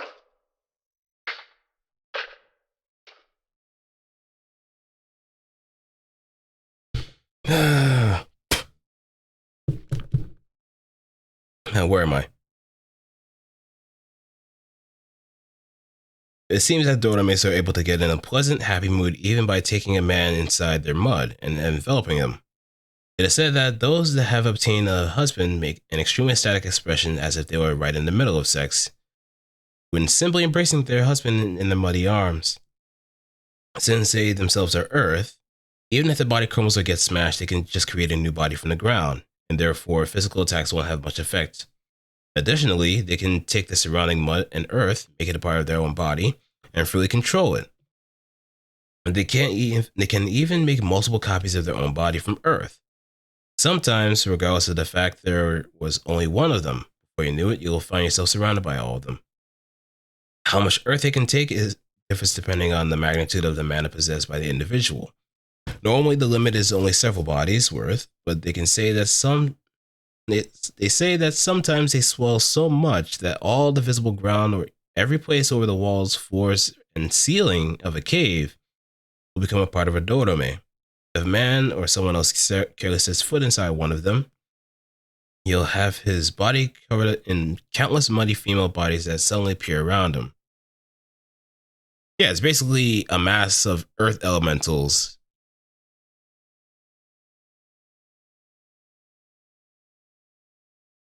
Yeah, this is, I would say, A tier at most. Realistically, it probably would have been a B tier, but because it's how gentle and very not intense. And yeah, the mud baths too. The mud baths. Being covered in mud is actually pretty healthy. So you get free skincare too, all while just getting the most out of her. And I'm pretty sure Dorome mud could probably sell for a high price too. Thinking about it now. All right, now let's move on to the next one.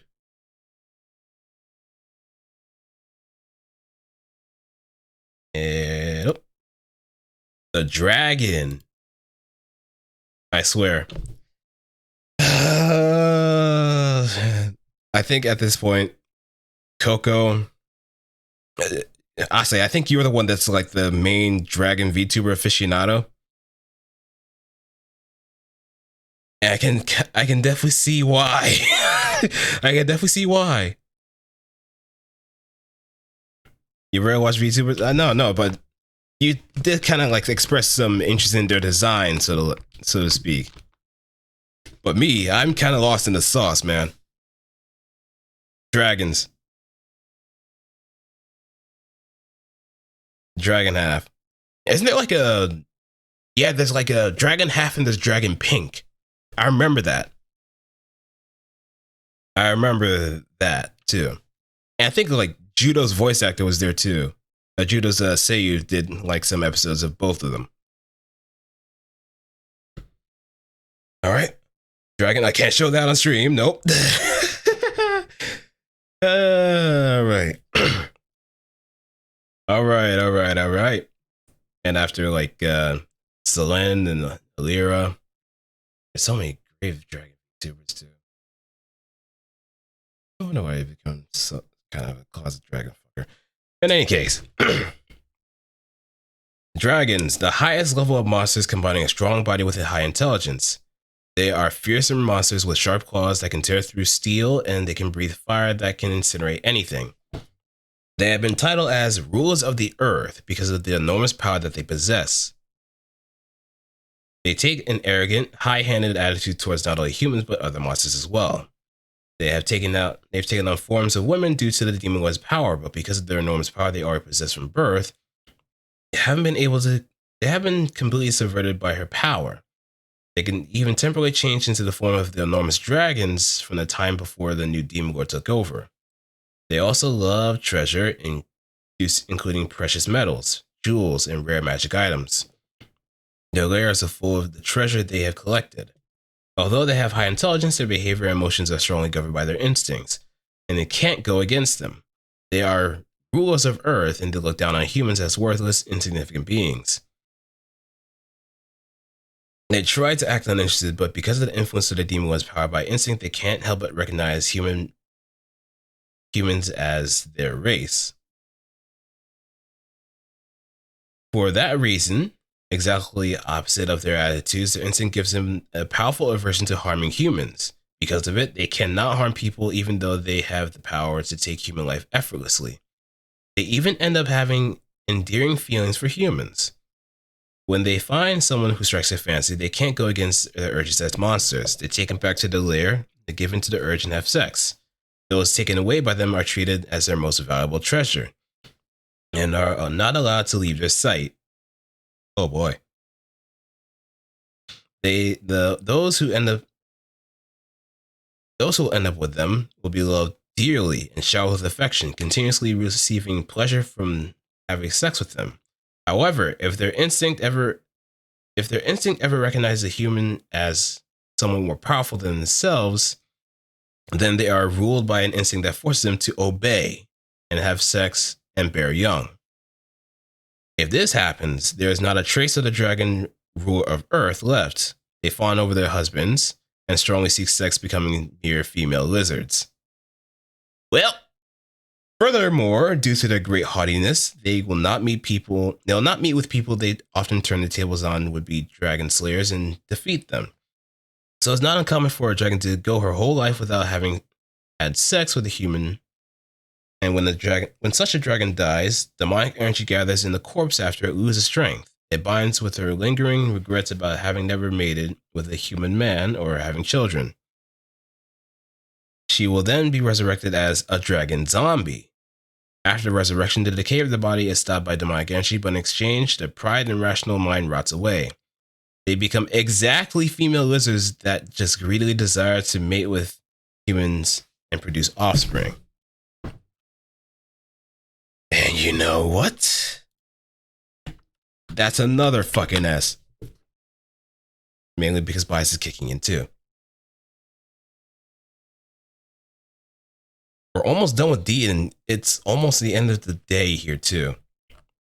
It's almost the end of the day for me. Well, almost at the end of this day in particular. We haven't even scratched the E yet. And I know for a fact that the longest section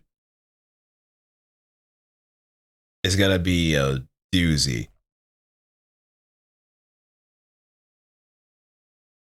Oh, we're there. We're there. We have the Dryad, the Dullahan, and the Dwarf. I know Joker's been looking for the ranking of Dullahan. So let's get to that. We are at the Dragon Zombie now.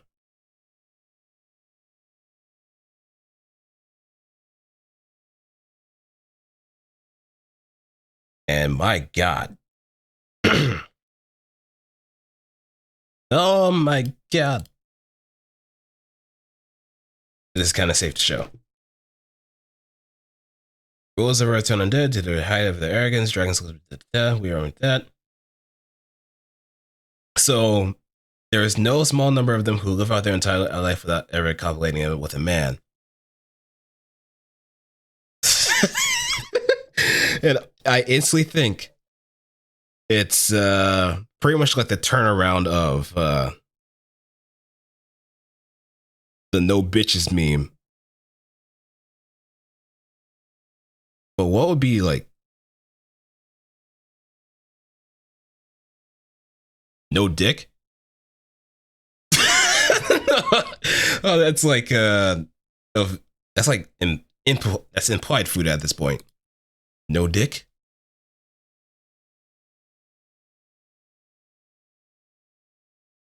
You didn't get dick down?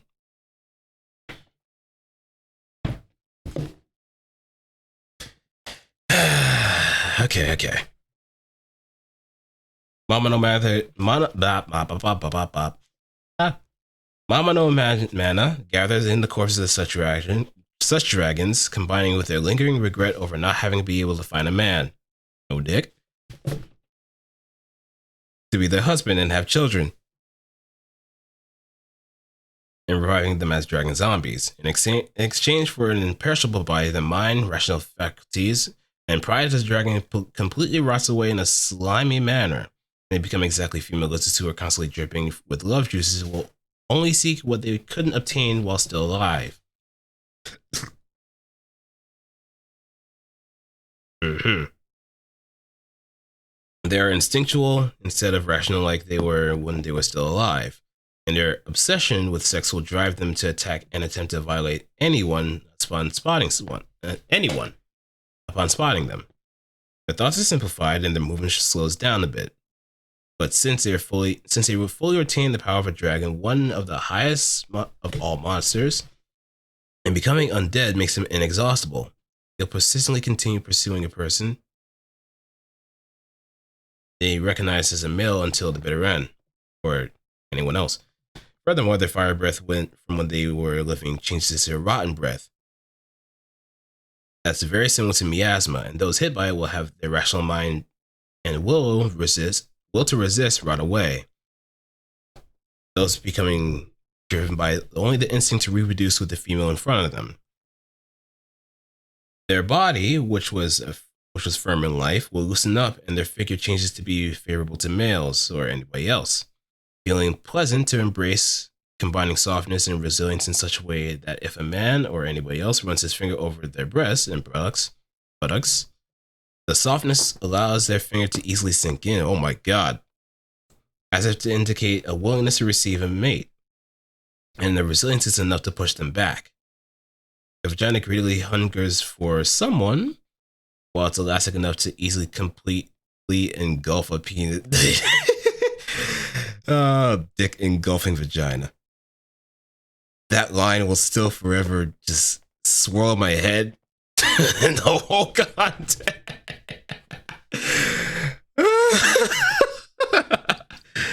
Oh my God.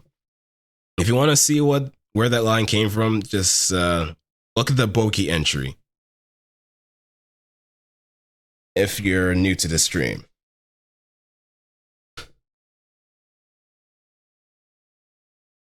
Once inserted, it will be held snugly inside and won't let go. Love juice is excessively secreted like saliva and used as lubricant, and is greedily devoured with a squish, making the man their prisoner. Uh-oh. You got hit with a rat trap. There's no getting out of this now. Alright. They're extremely ferocious, but conversely, it is said that if a man were to attempt to violate them, they would immediately grow docile and accept it. When attacking a man, the dignified expression they had while still alive is gone. Yet neither do they have the look of a predator confronting a prey.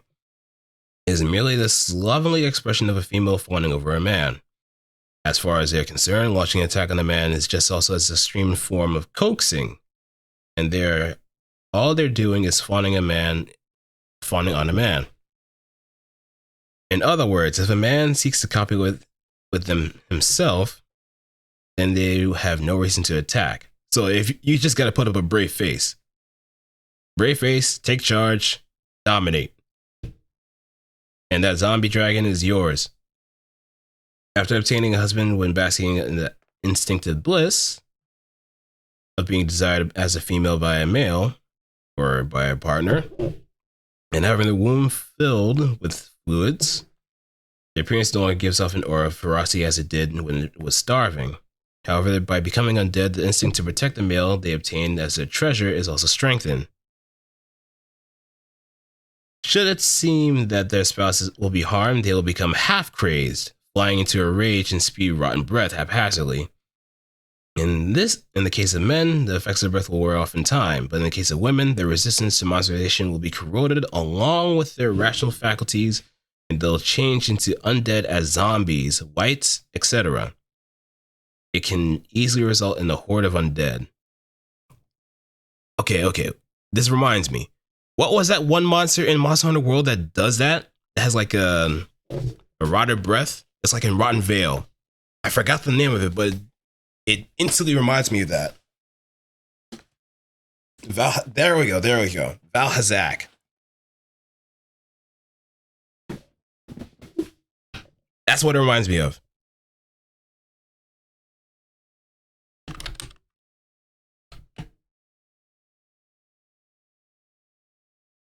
Alright, and we gave the Dragon Zombie an S rank. I know a lot of S ranks today. I mean, that shouldn't be uncalled for, but damn. Once we got to D territory, we've been seeing like nothing but blockbusters after blockbuster.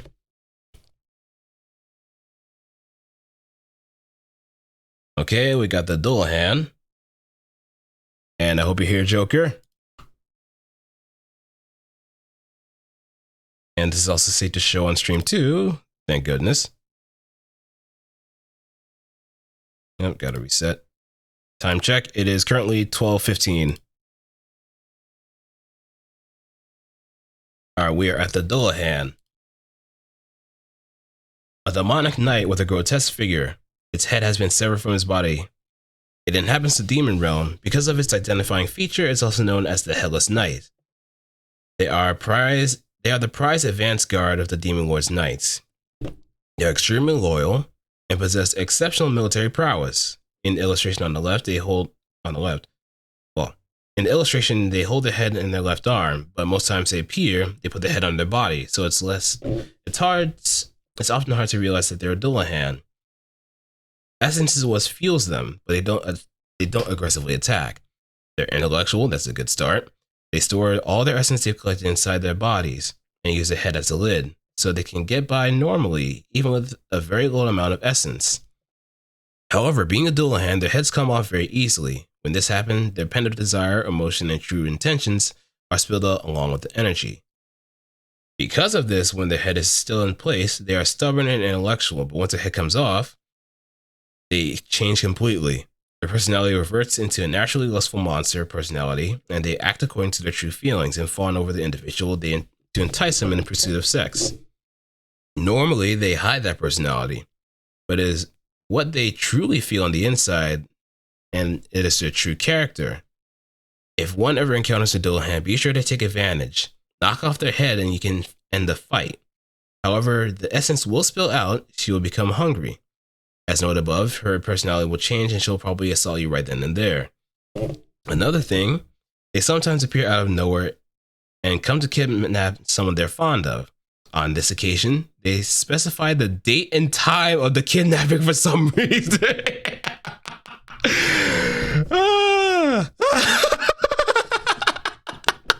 That's a very meticulously weird fact.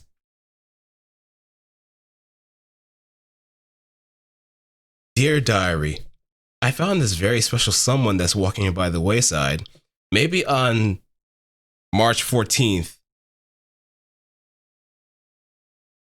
2022. I'll take them away and bring them to my humble abode, where I'll smash the fucking shit out of them. It'll be a nice little story to tell to the future. Doodles.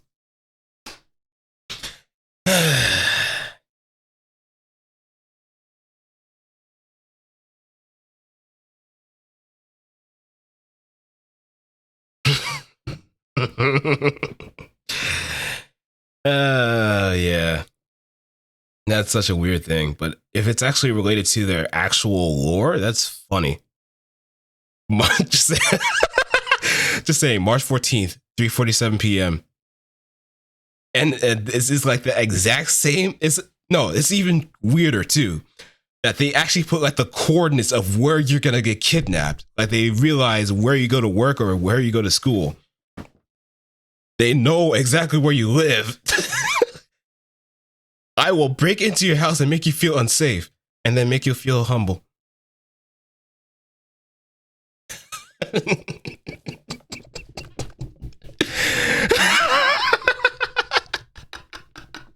Dualhand wants to know your location. You think you can dominate me? Have you seen me? I could bench a fucking dragon. I broken a fucking ghost neck and sent him into super hell. And no one escapes from super hell. I beat Hades and took his dog. I'm an absolute fucking unit. Come on. Come on, tough guy. I'm right here.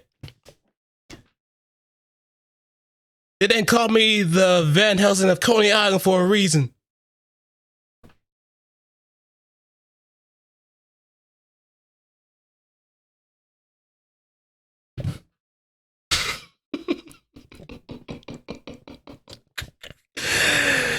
Oh my god. Like, there's some comedic moments in Monster Girl Encyclopedia that I never thought I would come across. But actually reading them out is so hilarious. It's so stupid too. You have to be the top. You have to be the top. There's no ifs, ands, or buts about it. There's someone that can dominate you, yeah, but if you turn it around, that's right, then there's fucking judo. Okay, moving on. As for those who were able to escape their grasp, it is said that there's not a single person in existence.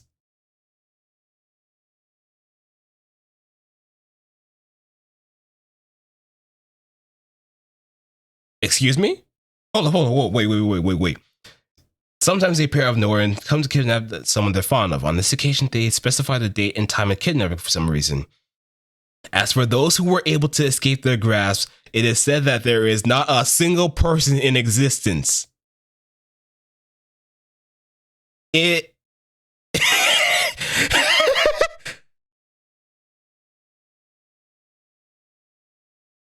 Oh man, they form the core of the Demon Lord's army, but most of the others beside them prioritize their own desire above their duty as a knight. So the priority is to get a man or get a partner and have sex. Rare among them, the dual hands are loyal and take their duty seriously. The anxiety they experience while serving among the knights is not difficult to imagine. Oh, I just skipped over the Dryad too. I'll get back to that one. But dual hand, I'm probably saying B tier. No, wait. But no. If you have someone that has a disembodied head, you can get head on the... Fuck it. Hey, A tier. You can always make that joke. I always come around Joel's stream, and like every time he has his head taken off, his model is basically a living doll, and I'll get to that point eventually.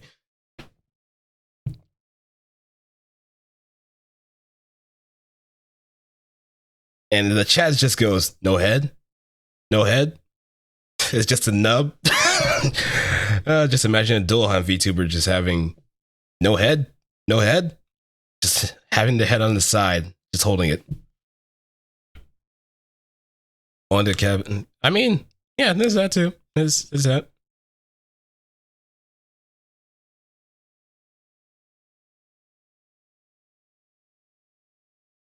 All right, I accidentally skipped over to the dryad.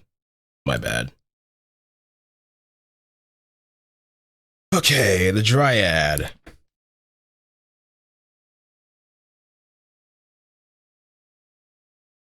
There is a dual hand VTuber? Yep, it's 1222. I'm still making good time somehow. Dryads are the type of elementals that dwell in trees, and they're called demi-elementals, since they were originally born as monsters. They nestle close to a single tree for their entire lives, and when the tree dries up, their lives end. But the tree they dwell can keep on living for thousands of years by continuing to suck the essence from others. Due to their rich demonic energy, they can protect themselves from searing flames and bad diseases that infect trees.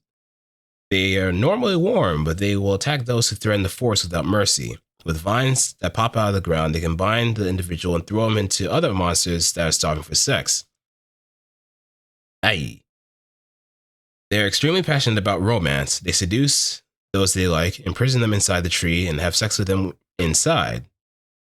From the outside, it just looks like a dryad is coiling the tree, but in spite of how it looks, there's a hollowed out area inside of the tree that is spacious like a house. Unlike what it seems from the house, the man or anybody else inside is fiercely having sweet intercourse with the dryad and is enjoying her sweet bodily fluids, especially if it's a maple tree. I'm pretty sure that's going to be the sweetest of all. Men who are shut inside, or those who are shut inside for a tree, those who are shut inside in the tree for a long time eventually fuse with the tree. Men who end up like this cannot die until the tree dries up, just like the dryads themselves, unable to escape. They'll just continue to be loved by them. So what, you become a fucking tree. People who don't know anything might feel like it's tragic, but the man inside, or the person inside, will never tire of having sweet, gentle intercourse with his beloved wife while experiencing otherworldly pleasure. Furthermore, generally there are many other dryads nearby, and the dryads and their husbands or partners can go back and forth between the inside of each other's trees. So there's a particular society inside the trees, and they don't feel lonely. A dryad's tree can grow huge by sipping essence, and then sweet, syrupy sap starts to flow from the surface. There are many bug-type monsters that come seeking sap. When they're looking it up, seen from the outside, it looks like they're coiled around the tree and licking it. But for the monsters that came to lick the sap, the dryad and the man, or the partner, the world looks entirely different. When the tree grows, the space inside becomes huge, and the bug monsters lured by the fragrance of sap and essence will visit. Dryads have sweet, wild threesomes with visitors. That's a very peculiar thing. As if to share their husband or partner, as if they're so proud of. As dryad trees grow bigger, the space grows bigger, and more monsters come to visit. Every day, the person will be having sex with the dryad and other monsters. They can alternate between them or enjoy sex smothered in many women's bodies. Their favorite treat is a man's sap, and they'll keep feasting until their bodies are all sticky with nectar. And yes, harpies are the best girls. They're one of the best girls. Dryads, I say, is A tier. Personally. They're very nurturing and passionate. But I still feel like becoming a tree is still kind of weird to me.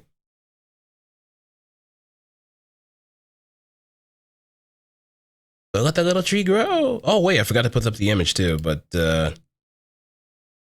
let me throw this up. Oh, wait.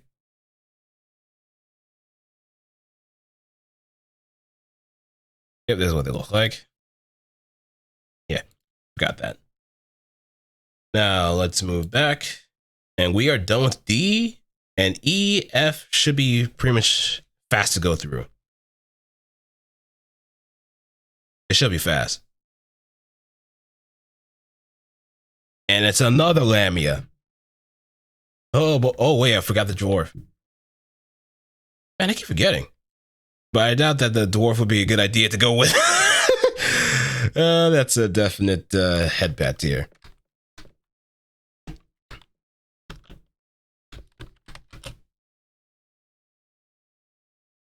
Let me scroll up a little bit.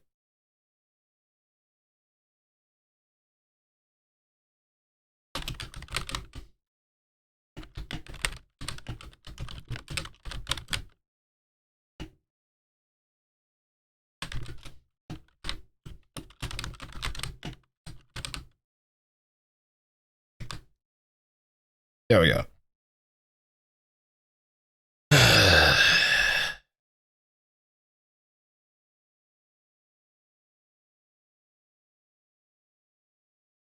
And no, we can't make the short stack argument too when it comes to dwarves.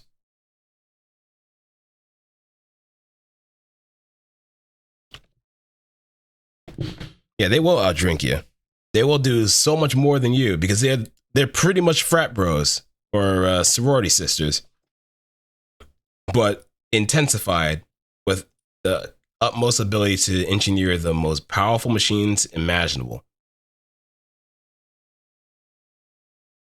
It kind of also reminds me of like Deep Rock Galaxy, like Deep Rock Galactic. But yeah, no, I'm not doing the dwarf. All right, now we can move on to Echidna.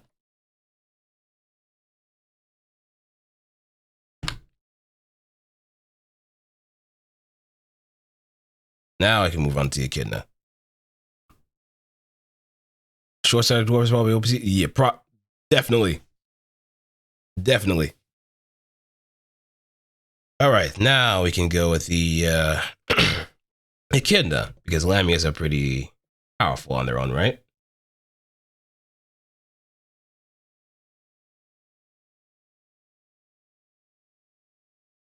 It's a type of Lamia having the upper body of a woman with bluish skin and the lower body of a snake. Yay. Their magical power is among the highest of all monsters. There are differences in personality depending on the individual, but what they all have in common is that their lust is extremely plentiful. In the present, very few exist, and in most cases, most of them dwell deep within dangerous dungeons, so hardly ever appear directly to humans. The reason they live deep within dungeons full of traps and tricks because a superior individual, skilled in the adventurous path, can make it there, and whom they consider the ideal person to give them children, or give them a good time.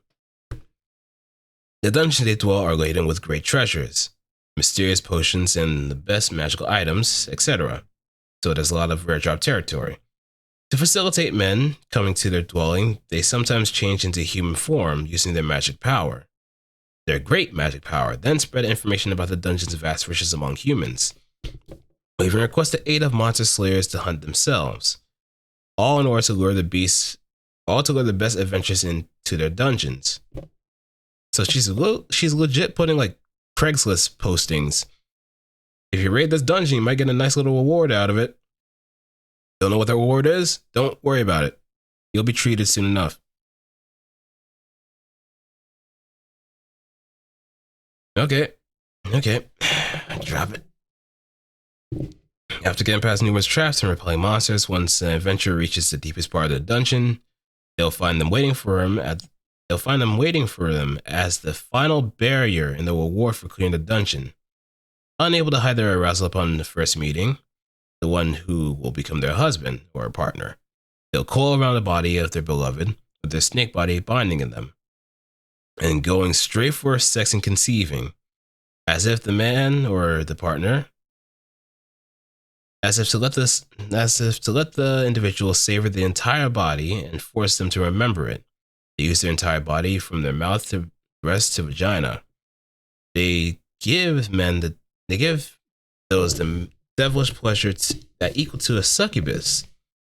and take them prisoner in body and mind.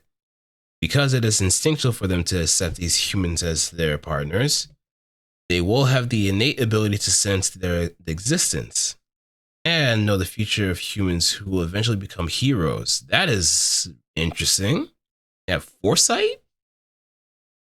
Yeah, actual foresight. Huh.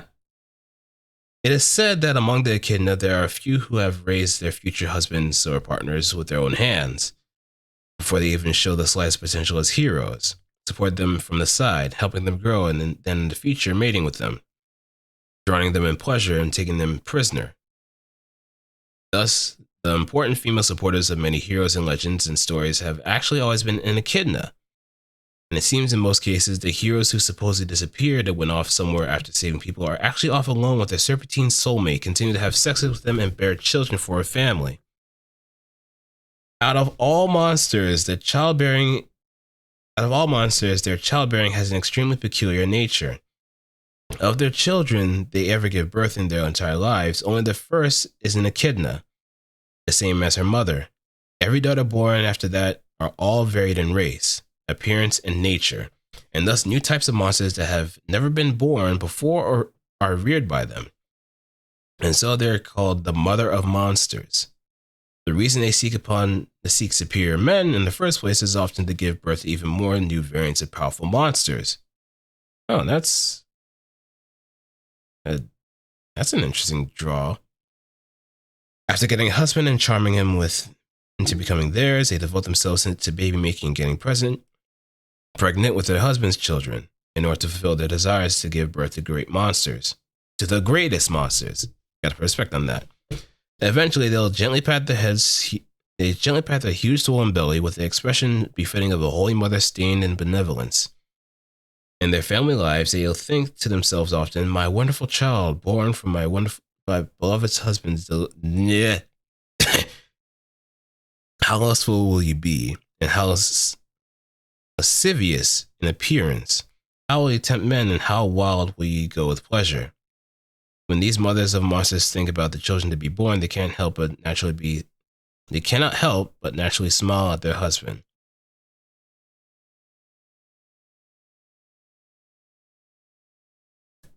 All right, then. So thanks for stopping by. Enjoy your lunch, man. So, so let me get this straight.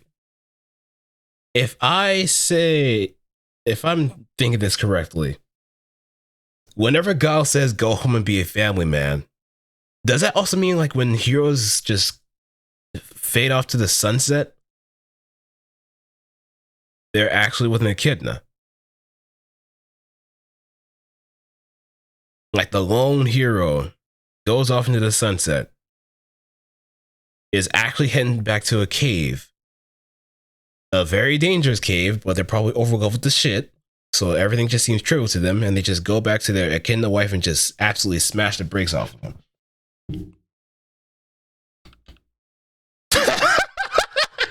Oh, that's hilarious. Oh, that's actually fucking hilarious. Yeah, echidna's S tier. It's just a motherly energy. It's just motherly. All right, elf.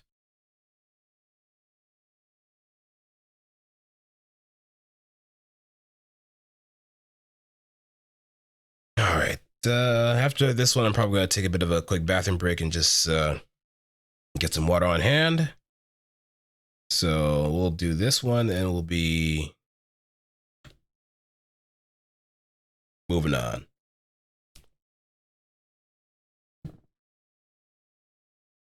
All right, and I think it might be safe to show it on stream too. Let me do that.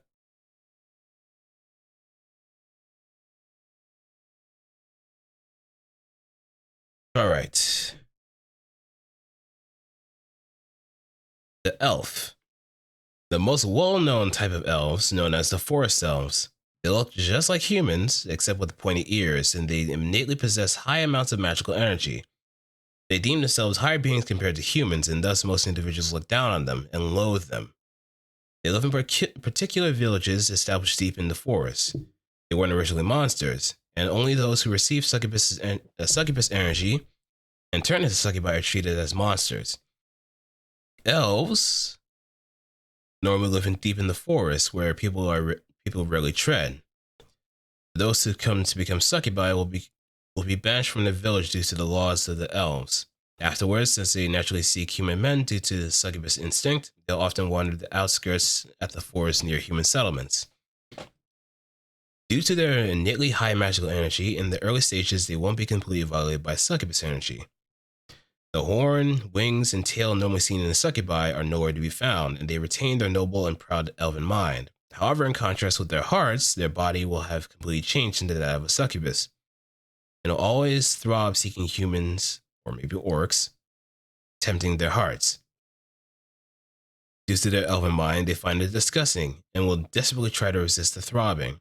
However, their body being that of a succubus, even if it isn't their intent, they'll advance in the direction where the humans are, and once they spot a human, they'll start throbbing even more strongly in the pursuit of pleasure. Their words and mannerisms will contradict their will, naturally becoming more obscene to tempt the men, or tempt anybody else that's interested. Eventually, the rational mind of these elves will reach the limit, and they'll either give in to the instinct and attack, or conversely be attacked by someone that they've tempted and end up having sex. After taking in essence this way, an elf's mind will be melted by pleasure, and her body and heart will become will. Give me a moment. After taking in essence this way, an elf's mind will be melted by pleasure, and their body and heart will completely change into that of a succubus. Ironically, the longer they endure, the more powerful and lewd a succubus elf they end up changing into. Those who have completely become succubi will actively seduce and have sex with men, or those that they have entranced, as if the hatred of humanity that they had harbored was then just a lie. As if ashamed of being so pure until then, they'll receive bodily fluids of men. They'll receive the bodily fluids that they used to despise, as if to defile every part of themselves that used to be clean, and their expression will be one of ecstasy. I guess that's why they're the poster girls of most corruption mangas and most corruption dojins in fantasy. It's always the orcs that do the deed too, but sometimes it's the human adventurers as well. It's that haughtiness that kind of makes them kind of a target to do that kind of thing. One way or another. But never going by standard.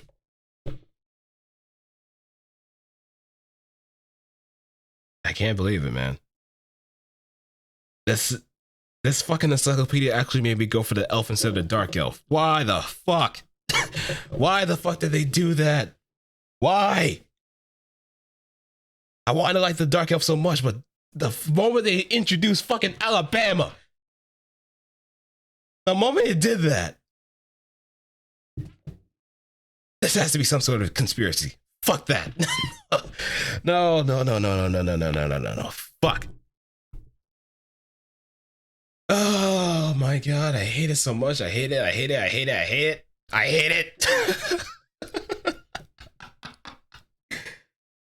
Oh. You know, I'm gonna go to the bathroom. I'm gonna read up on water until I'll be back. Let me change it though.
All right, I'm back. I got some water. I'm ready to go. I'm ready to throw down.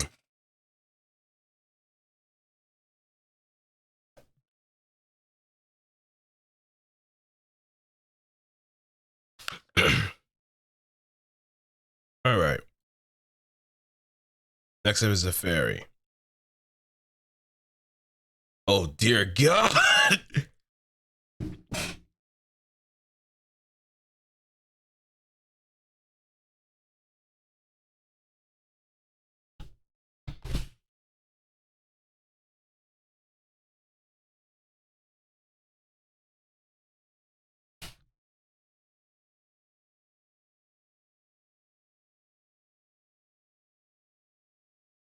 Man, if you just see the image on the fucking left, if you have the encyclopedia right open,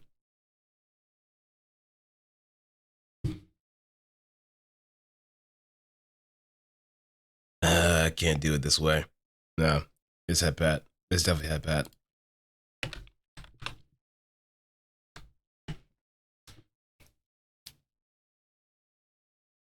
Like if there was a fairy that was in a more reasonable size, maybe. But we can't play around with this. It's too risky. But the fact that I'm just assaulted with the image as just her just being used like a fucking fleshlight. Has a roll for waifu button. Oh, I didn't know.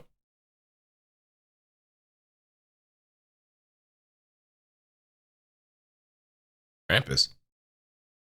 I have to actually try that. All right. Next up is familiar.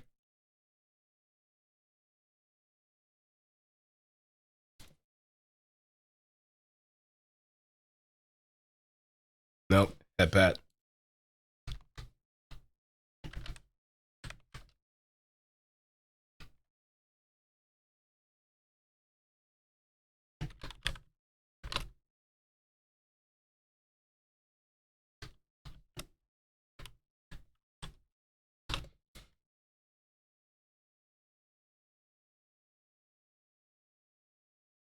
All right. Now it's the flow kelp.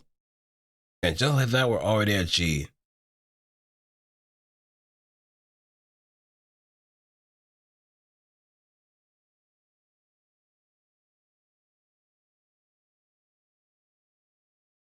All right. I think I should be able to show this on.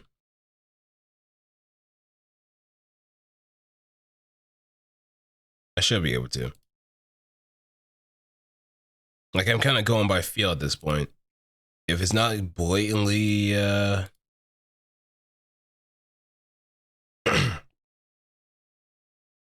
it's not blatantly in front of you, that's pretty much what's on the community. Okay, I'll take a look at that. Probably do that after the yeah, once the stream is over. And I just want to see my luck. Plant type monsters. Alright, the flow kelp, which are plant type monsters which have kelp like leaves growing over their body. They give off a dark, gloomy aura, and they have quiet dispositions, just as one would expect from their outward appearance. They usually stay fixed to the ocean floor while waving their body's kelp. Sometimes they move and float through the ocean while adrift in ocean currents. They can be often seen washed ashore on beaches after drifting on waves.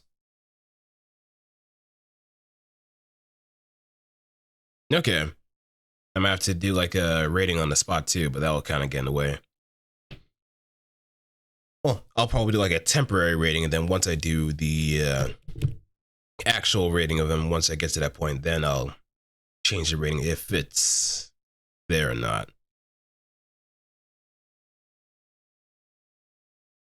Okay, they can often be seen washed ashore on beaches after drifting on waves or being pulled up to the surface after getting caught in fishermen's nets. Since they usually don't move much, one might assume they would be docile monsters. But as soon as they get near humans, they suddenly attack them by throwing themselves on top and wrapping their body's kelp around their body.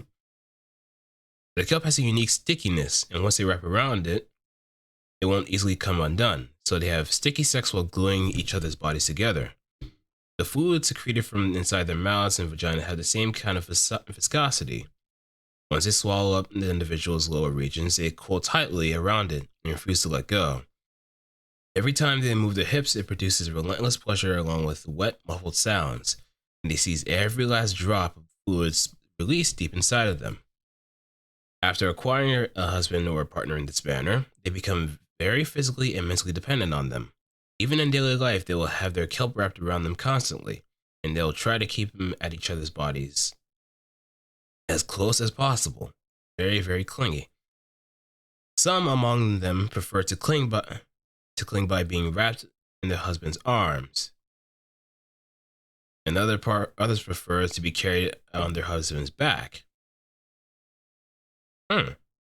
Most married couples live with each other's bodies glued together in such a manner that it's almost as if the full kelp is rooted to her husband or their partner. They don't assert themselves that much, but they're very hungry for affection, and the dark eyes they gaze at the husband or partner with are always wet with passion. If ignored, they will frequently glue their body to the husband or partner's body and slimily rub against them, begging for sex. The bodies have a property that causes them to swell up when they absorb moisture, and not just their kelp, their breasts, buttocks, etc. Oh God, that's a Changing into a more voluptuous body, since the amount of bodily fluid secreted will also increase.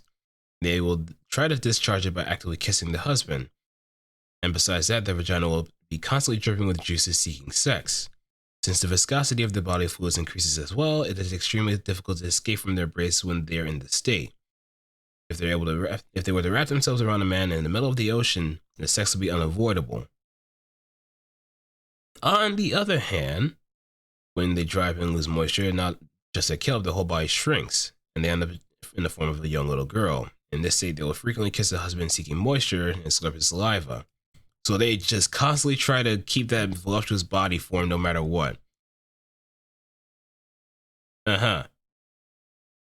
This is borderline no-go territory, but because the first half, that's just you're playing with fire. You're pretty much playing with fire here. They'll assertively swallow up the fluids, seeking to moisten up the body with semen or any kind of fluids. Along with the rest of their body, their vagina will shrink to a tiny size and will clamp down even more than usual, squeezing out fluids instantly. Furthermore, they're well known for the fact that a fragrant, existing tasting dashi or kelp broth can be collected from their kelp.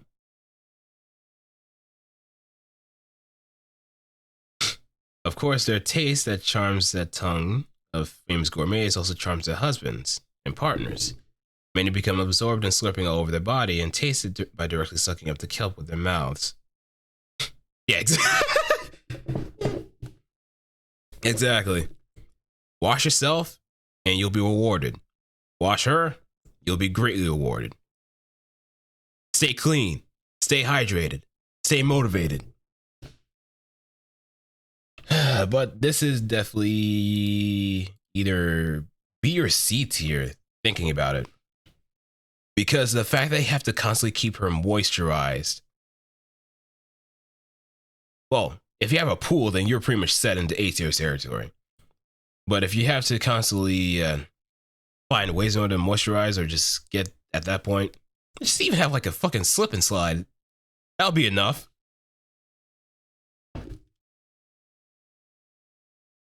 Yeah, if you have a pool, it's A tier. If anything else, it's relatively B tier. God forbid if you don't live near any body of water, you are kind of fucked.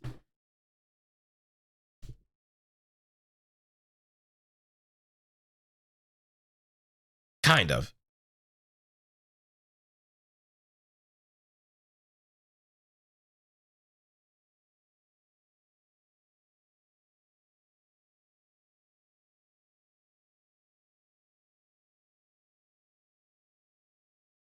Okay, now that's all for F. Now on to G. And it is 12:57. We're doing pretty good in time, so yes, Yes, yes, yes. And we have the Gandhavara. The Gandharva. Okay, that might be a little bit much to. I think I can play it off. But they're kind of harpy. So we know where that's going to go.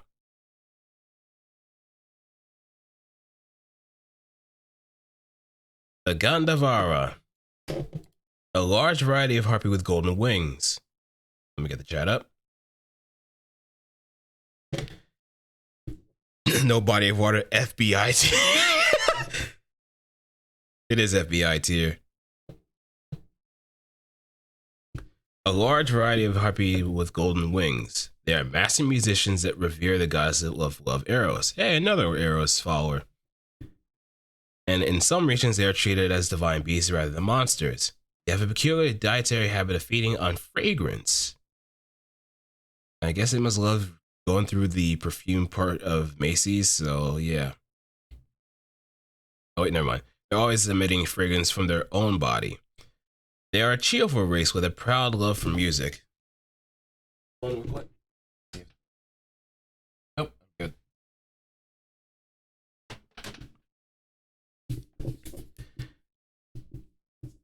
A sweet fragrance of... Wait. They are a cheerful race with a profound love for music, but also fond of men and very lustful. They tempt men with their sweet melodies and sweet fragrance to learn beauty. And other partners too. Let's keep it in the modern sense to some degree. The beautiful melodies they play appeal to biological instinct and evoke an emotional response. Their stirring melodies rouse people's hearts, but their gentle melodies calm the hearts and put people in a very quiet mood.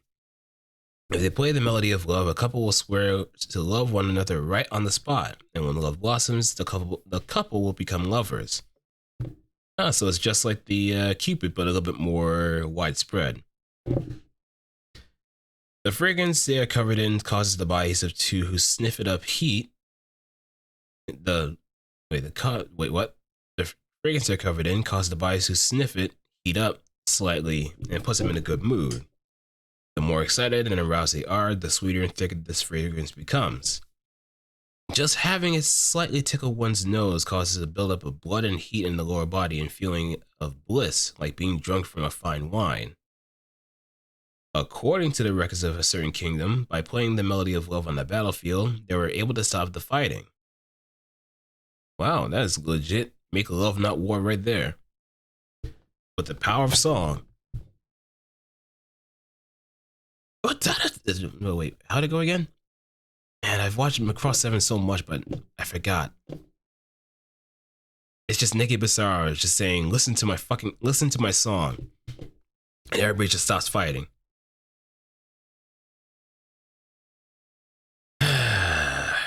When the fascinating melody flowed through the battlefield, it filled the hearts of the listeners, nearly to the point of overflowing with love and the love of those who sniffed it in the fragrance in the air. Spelled out in the form of lust. The soldiers' thought turns towards their family and lovers, and they lost the will to fight. Even many men and women who were formerly enemies were born as lovers. The bloodthirsty battlefield transformed into an orgiastic feast of pleasure and wet noises entwined with the melody as humans and monsters made love. It is more than just their gorgeous look and voluptuous body. Everything they're endowed with, including the melodies they play and the fragrance that their body is covered in, is part of their charm for seducing. Their charm affects the sense of sight, hearing, smell, and touch. It penetrates hearts effortlessly, enthralling them. Men will make love with them in the comfortable space they create, filled with their charm, and drown them in the pleasure of their bodies. Sex further deepens their fragrance while tickling their husband's nostrils, or their partner's nostrils. On the other hand, that they feed on fragrance, the scent coming from the husband or partner's body is an unbearably wonderful treat to them. During sex, essence alone isn't enough to satisfy them, and they will attempt to sate themselves by putting their face near the husband's body and sniffing the odor of their beloved all over. And they imagine it's like those Axe body spray commercials. Now that I think about it, where They just spray themselves with so much Axe that all of a sudden the women just come towards them. Because realistically, that's not going to happen. That never happens. But the marketing was so strong, it probably made a lot of people in high school feel that way. And boy, did I. There was a lot of people that did that as a replacement for taking a fucking shower. And that is nasty as all hell. I don't know why. Spray on deodorant is never a substitute for showering. Instead, you're just kind of mixing the odors together and just making it into like one bad biological smell bomb. Don't matter if it was a rush or not. Next time, wake up early and just take a shower. Hygiene. Do you do it? Do you practice it? Do you acknowledge the fact that washing your ass is the best way in order to get someone to know you? Because they won't be repulsed by your fucking smell. And don't try to play it off as musk. We all know the difference between musk and BO.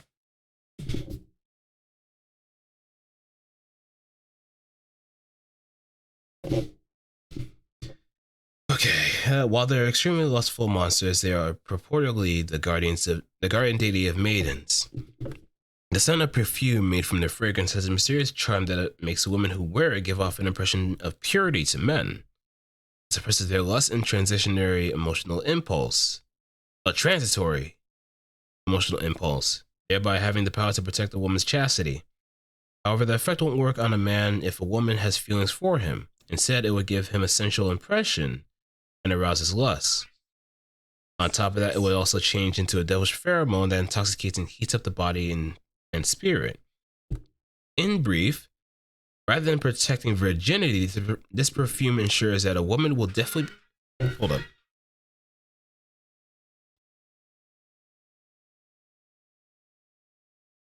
Okay.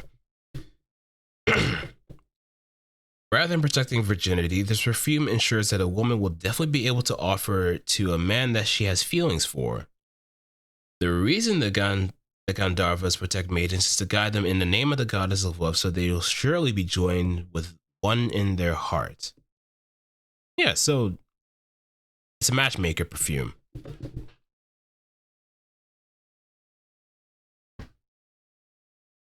It's matchmaking. And with that, I say this is also an S tier.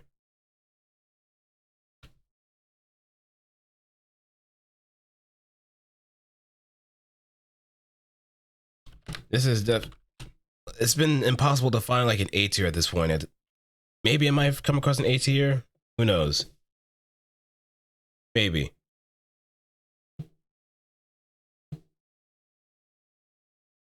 Yeah, it's pretty much matchmaking by night. And if they have the ability to stop an entire war from happening just from a song and dance, you bet your bottom dollar is gonna be something to really go for.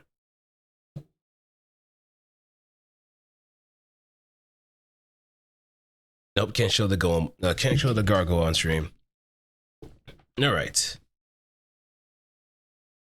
It's 106. I should be getting to finishing up territory.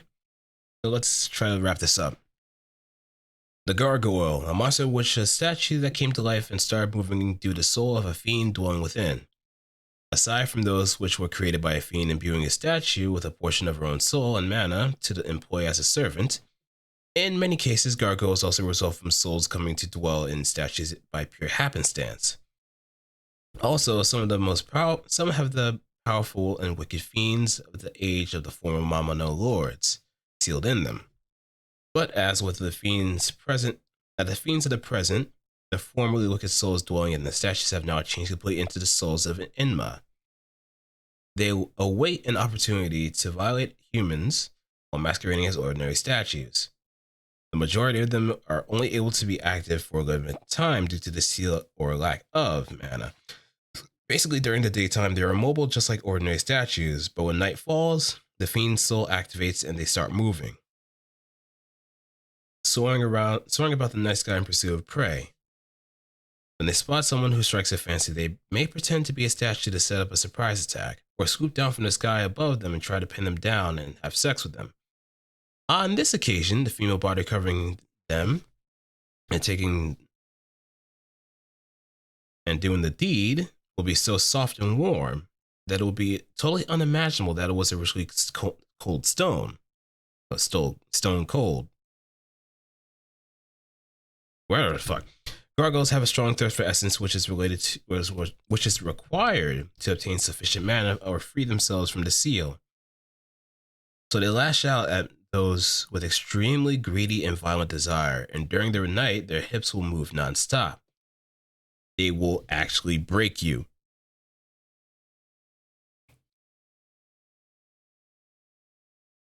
And when day breaks and the sun rises, they return being immobile statues again. If a man is joined with them in copulation at this time, then the man will also change his zone along with them, and will be rendered immobile until night visits again.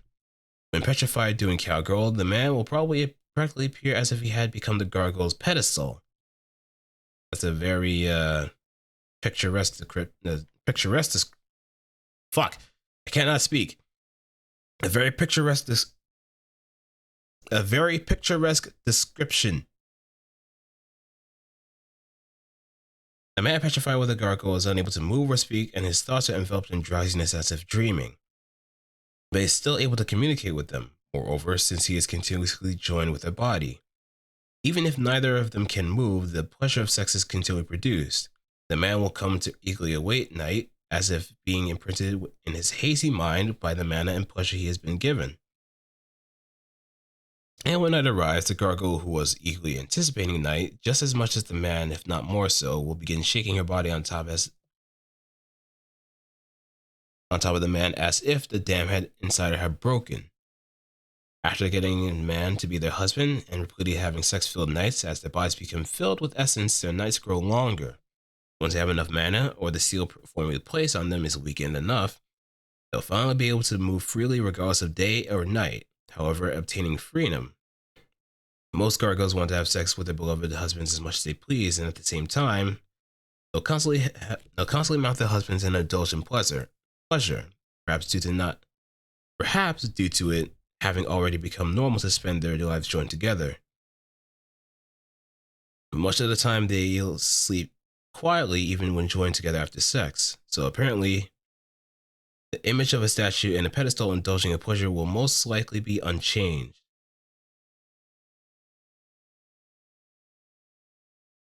So they don't have, the only off button that they have is legit the sun until they have a certain amount of mana. That's pretty much it. After that, you're kind of stuck to the hilt in such a way. Really. It's just stuck to the hilt. Once night falls and you're kind of together, you're kind of, there's not much you could do.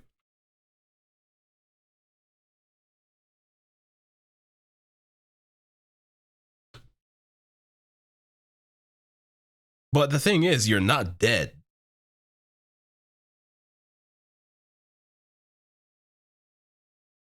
That's a only saving grace. You're not dead. But at the same time, you're just constantly getting pumped. You're practically just getting extracted. Again, pumped. Which way it goes. And they swoop at you too. That's the other thing. So if you're legit kidnapped, there is no escape.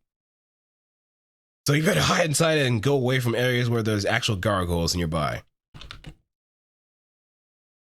Yeah, I'm gonna have to say either C or D. Yeah, I'm gonna go C.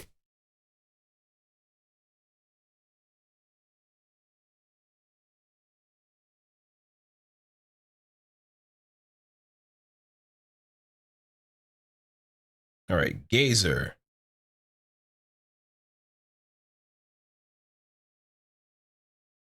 This is pretty much the beholder, I think it's called. In other words, yeah, this is pretty much the beholder. Just probably looks at it. I might be able to just show it on stream.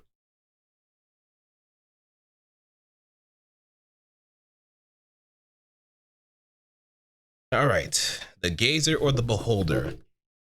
A monster with a bizarre appearance having a large single eye and countless tentacles with eyeballs. They're high-ranking monsters of terrifying power, and the main eye, known as the Wicked Eye, contains powerful magic.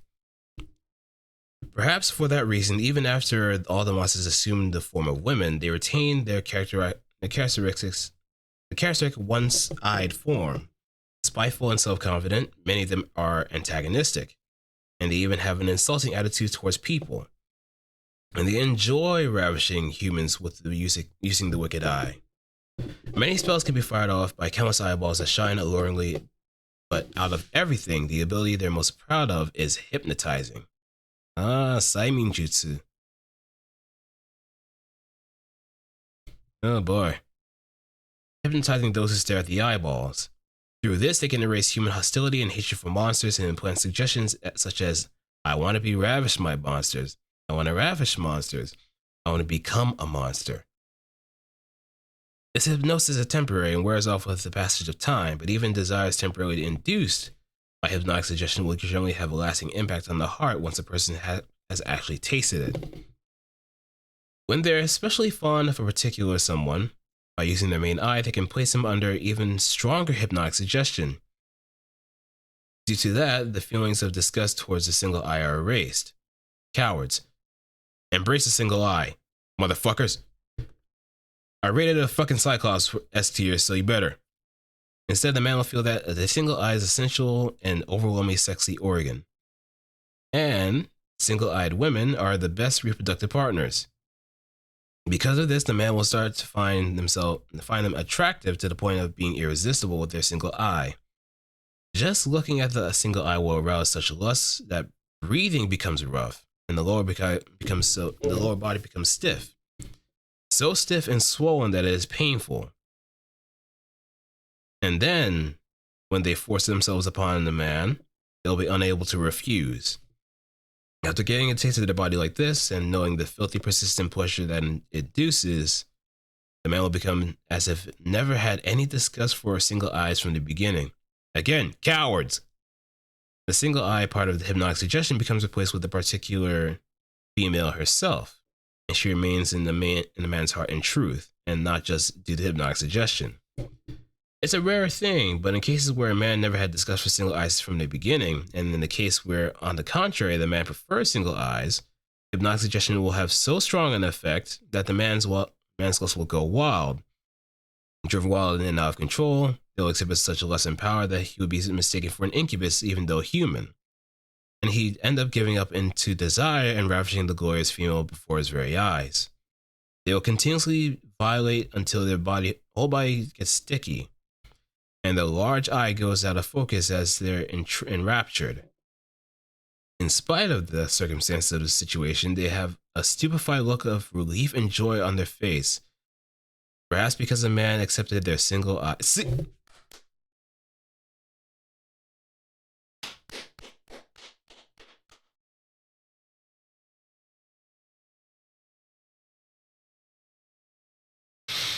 So, if you're always going to be the one side that says, oh, I don't like Cyclopses, I don't like Cyclops, that single eye just freaks me out. Just pray you never meet the fucking gazer or the beholder. But since I'm a man who enjoys a singular sight, I am not impartial. However, because of the whole hypnotic suggestion, that might be a bit of a deal breaker to some degree.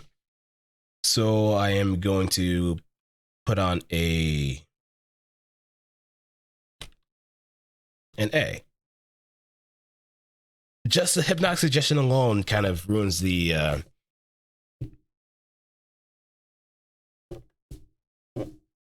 organic feeling, you know?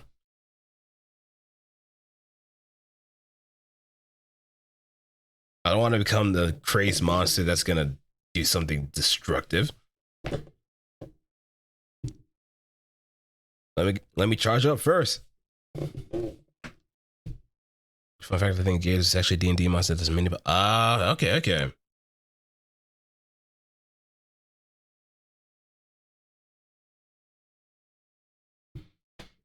Let me drink some more water.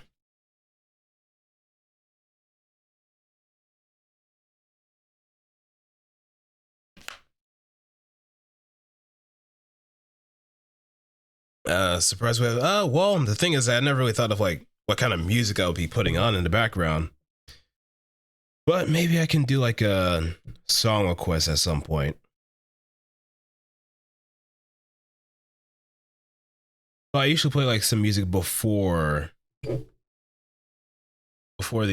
end of the stream.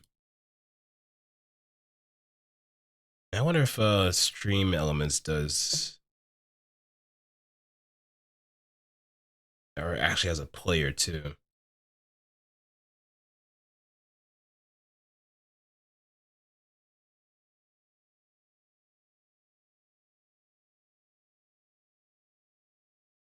Oh yeah, it does media requests.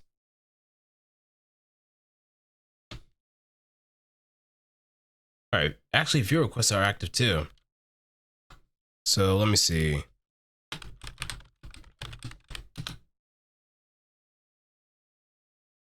Yeah, it works. I just need to load a video too. I mean, it could be anything really. You can have Bakami Tai playing in the fucking background too.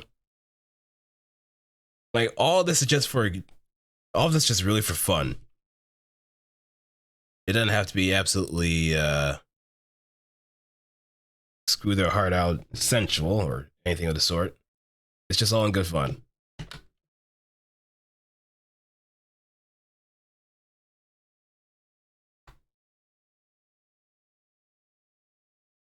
It is a love break song, but people just play it just cause.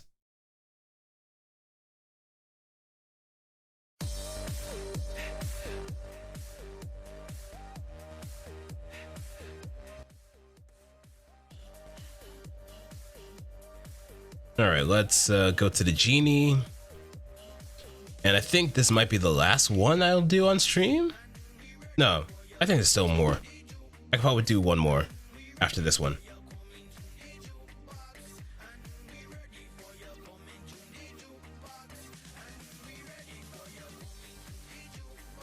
Yeah, Careless Whisper. Careless Whisper is the one that gets played a lot too. Yeah, I'm not gonna forget. I might have to do it off screen just in case if something wild does come up. All right, genies. I can put this on stream.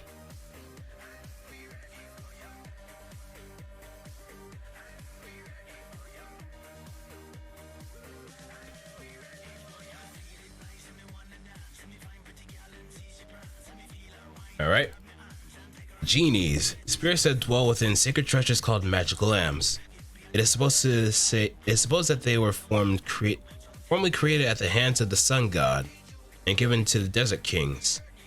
They normally sleep in their lamps, but when a human rubs a lamp, they appear along with the smoke.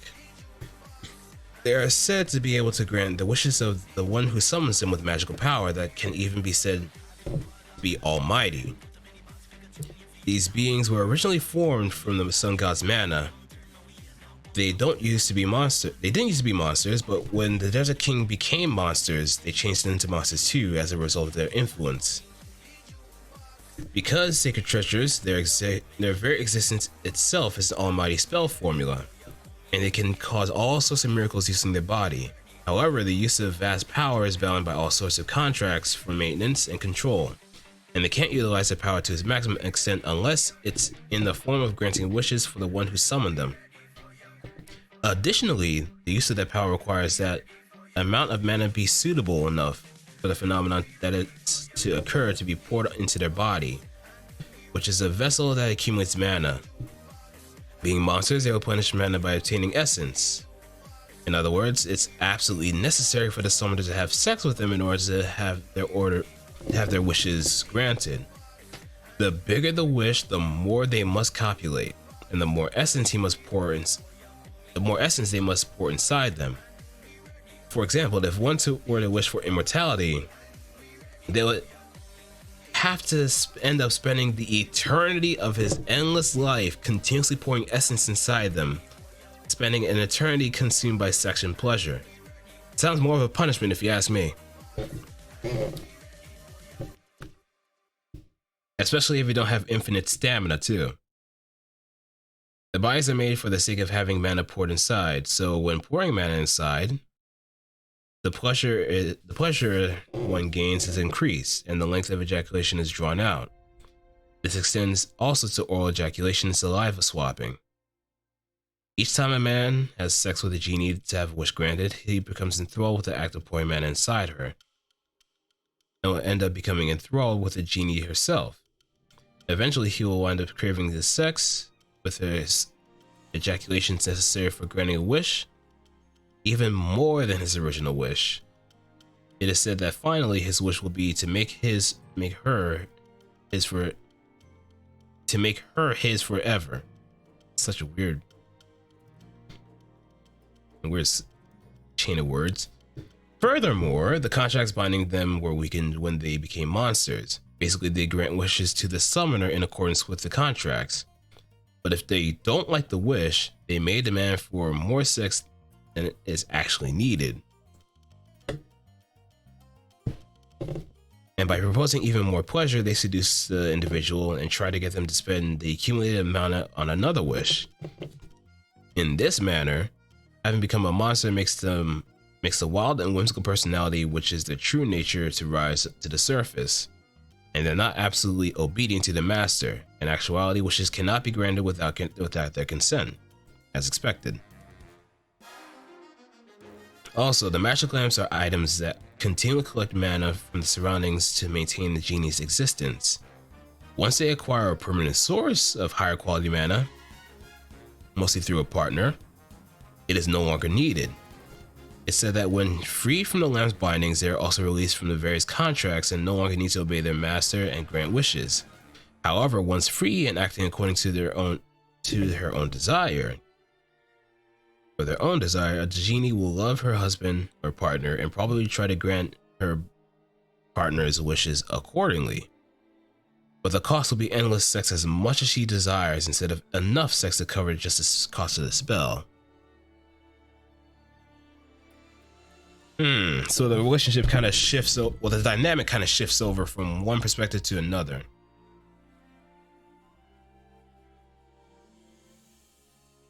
That's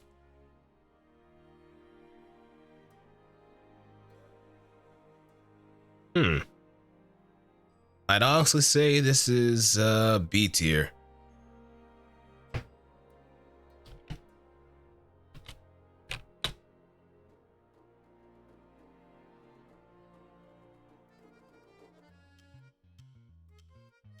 Yeah, I say this is B tier. Now let me see if I can speedrun the ghost. Hopefully, it's more than enough.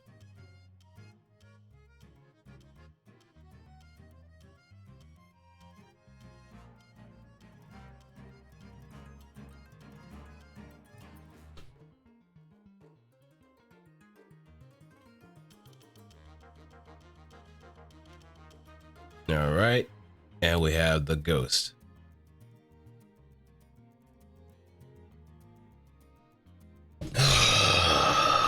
All right, this may actually be a long one, but I might actually be able to do this pretty quickly. Because I can already see there's a bit of a strike zone. And I think it's kind of safe to put it on stream too. Oh, wrong one.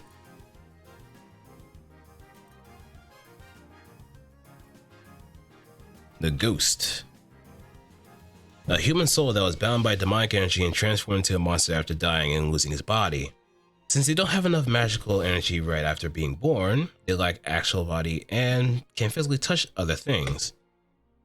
Because most of their body is actually formed from the demonic energy, while they keep most of their memories from their lives, They are far more lustful compared to when they are living, although their thoughts are dim. Their minds are stained with wild fantasies about having sex, which they likely act on later.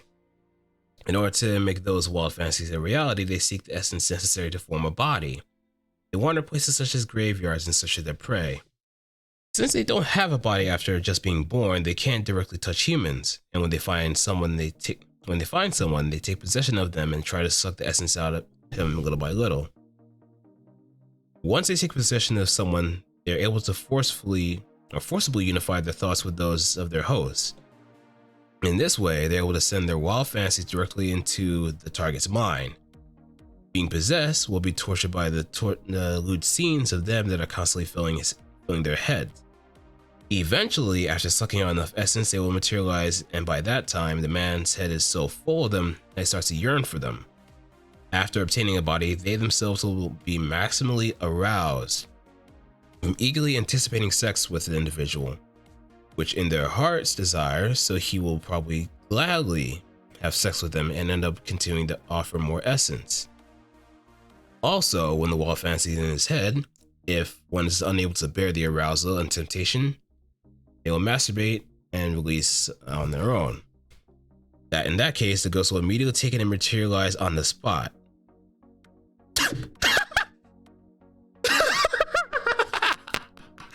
Oh, you dropped something. Let me just come on over and just take that from you. The ghost will be entranced, but they'll be entranced and maximally aroused after getting their first direct taste. They'll use their newly acquired body on the spot to their heart's content and have sex with the man in front of them. Actually, having sex with them is even better than the wild fantasies and is accompanied by even greater pleasure. By tasting the intense pleasure, their wild fantasies become even more radical, and the actualization of the fantasy afterwards becomes yet even more intense.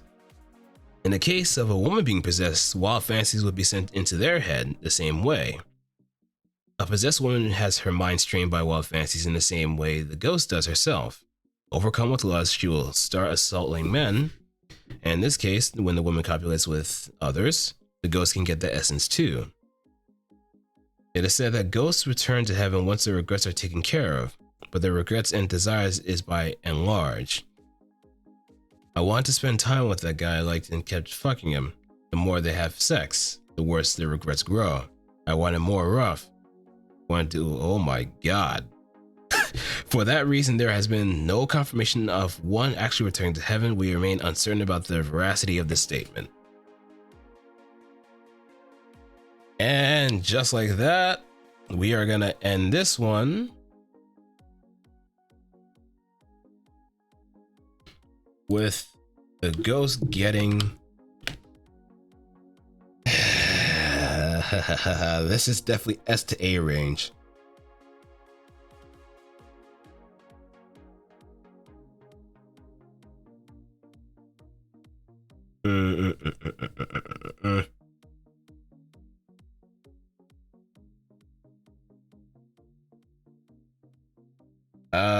Huh.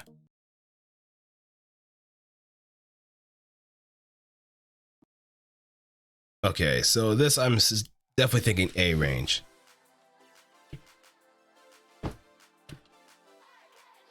Maybe it's just the possession part that's I wouldn't say a deal breaker, but it's kind of an inconvenience.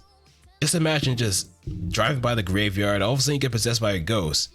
Then the next day you just have nothing but wet dreams to the point where you can't even function. But once you actually let that feeling out and they have enough essence, they'll appear right in front of you.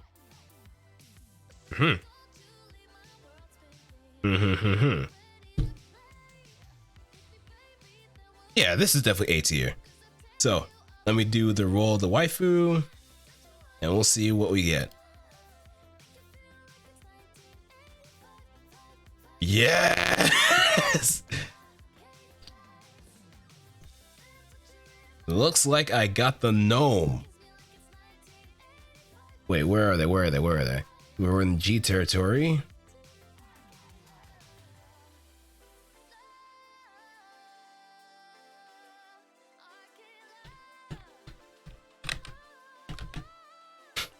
for just from aesthetics alone, I think they're in A tier. We're holding that as a temporary.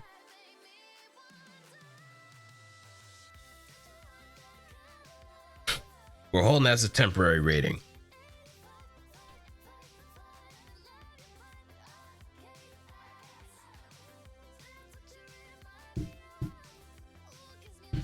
Yep, so temporary rating for the gnome is A rank. And let's tally off.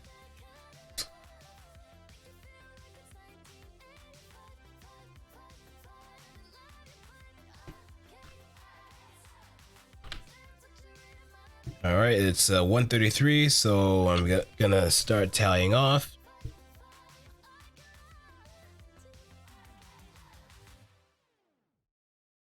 So I got 1, 2, 3, 4, 5, 6, 7, 8, 9, 10. 10 S ranks for today.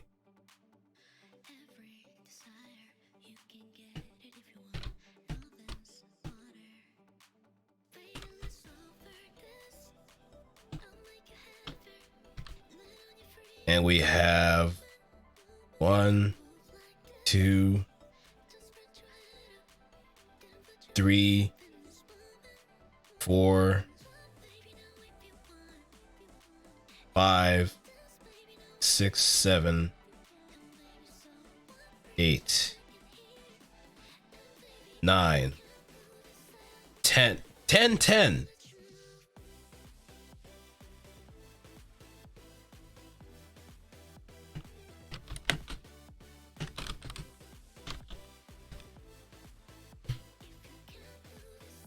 Ten, 10.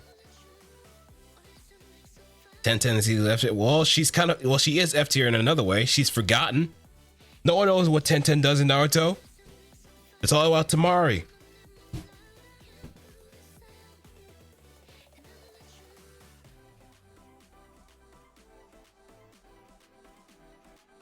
All right, but let me put things together.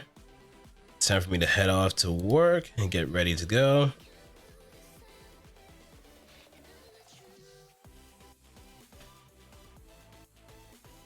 And let me pause the music so I can actually play my own outro, quote unquote, music.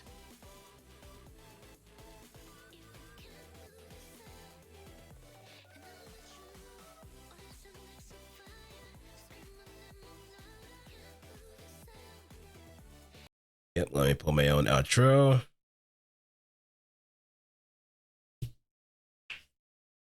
And let me also find someone to raid to.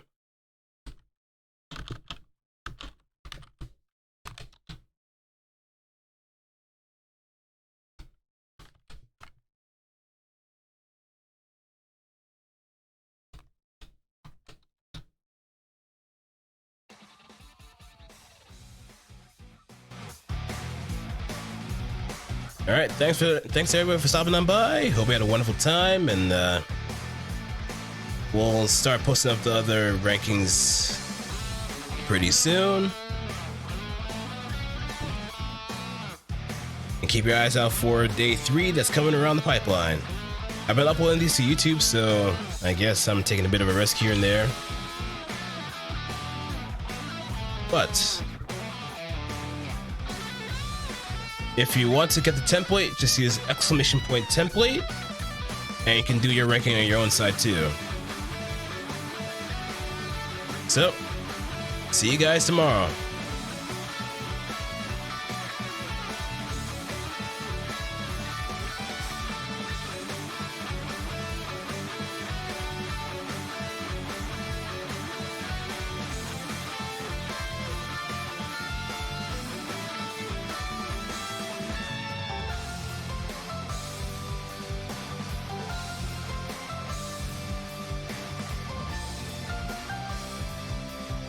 And I'll just go to Pattern of Swift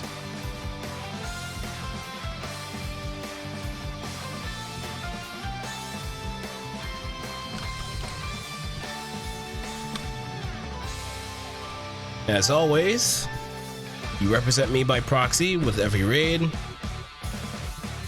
So be on your best behavior, alright?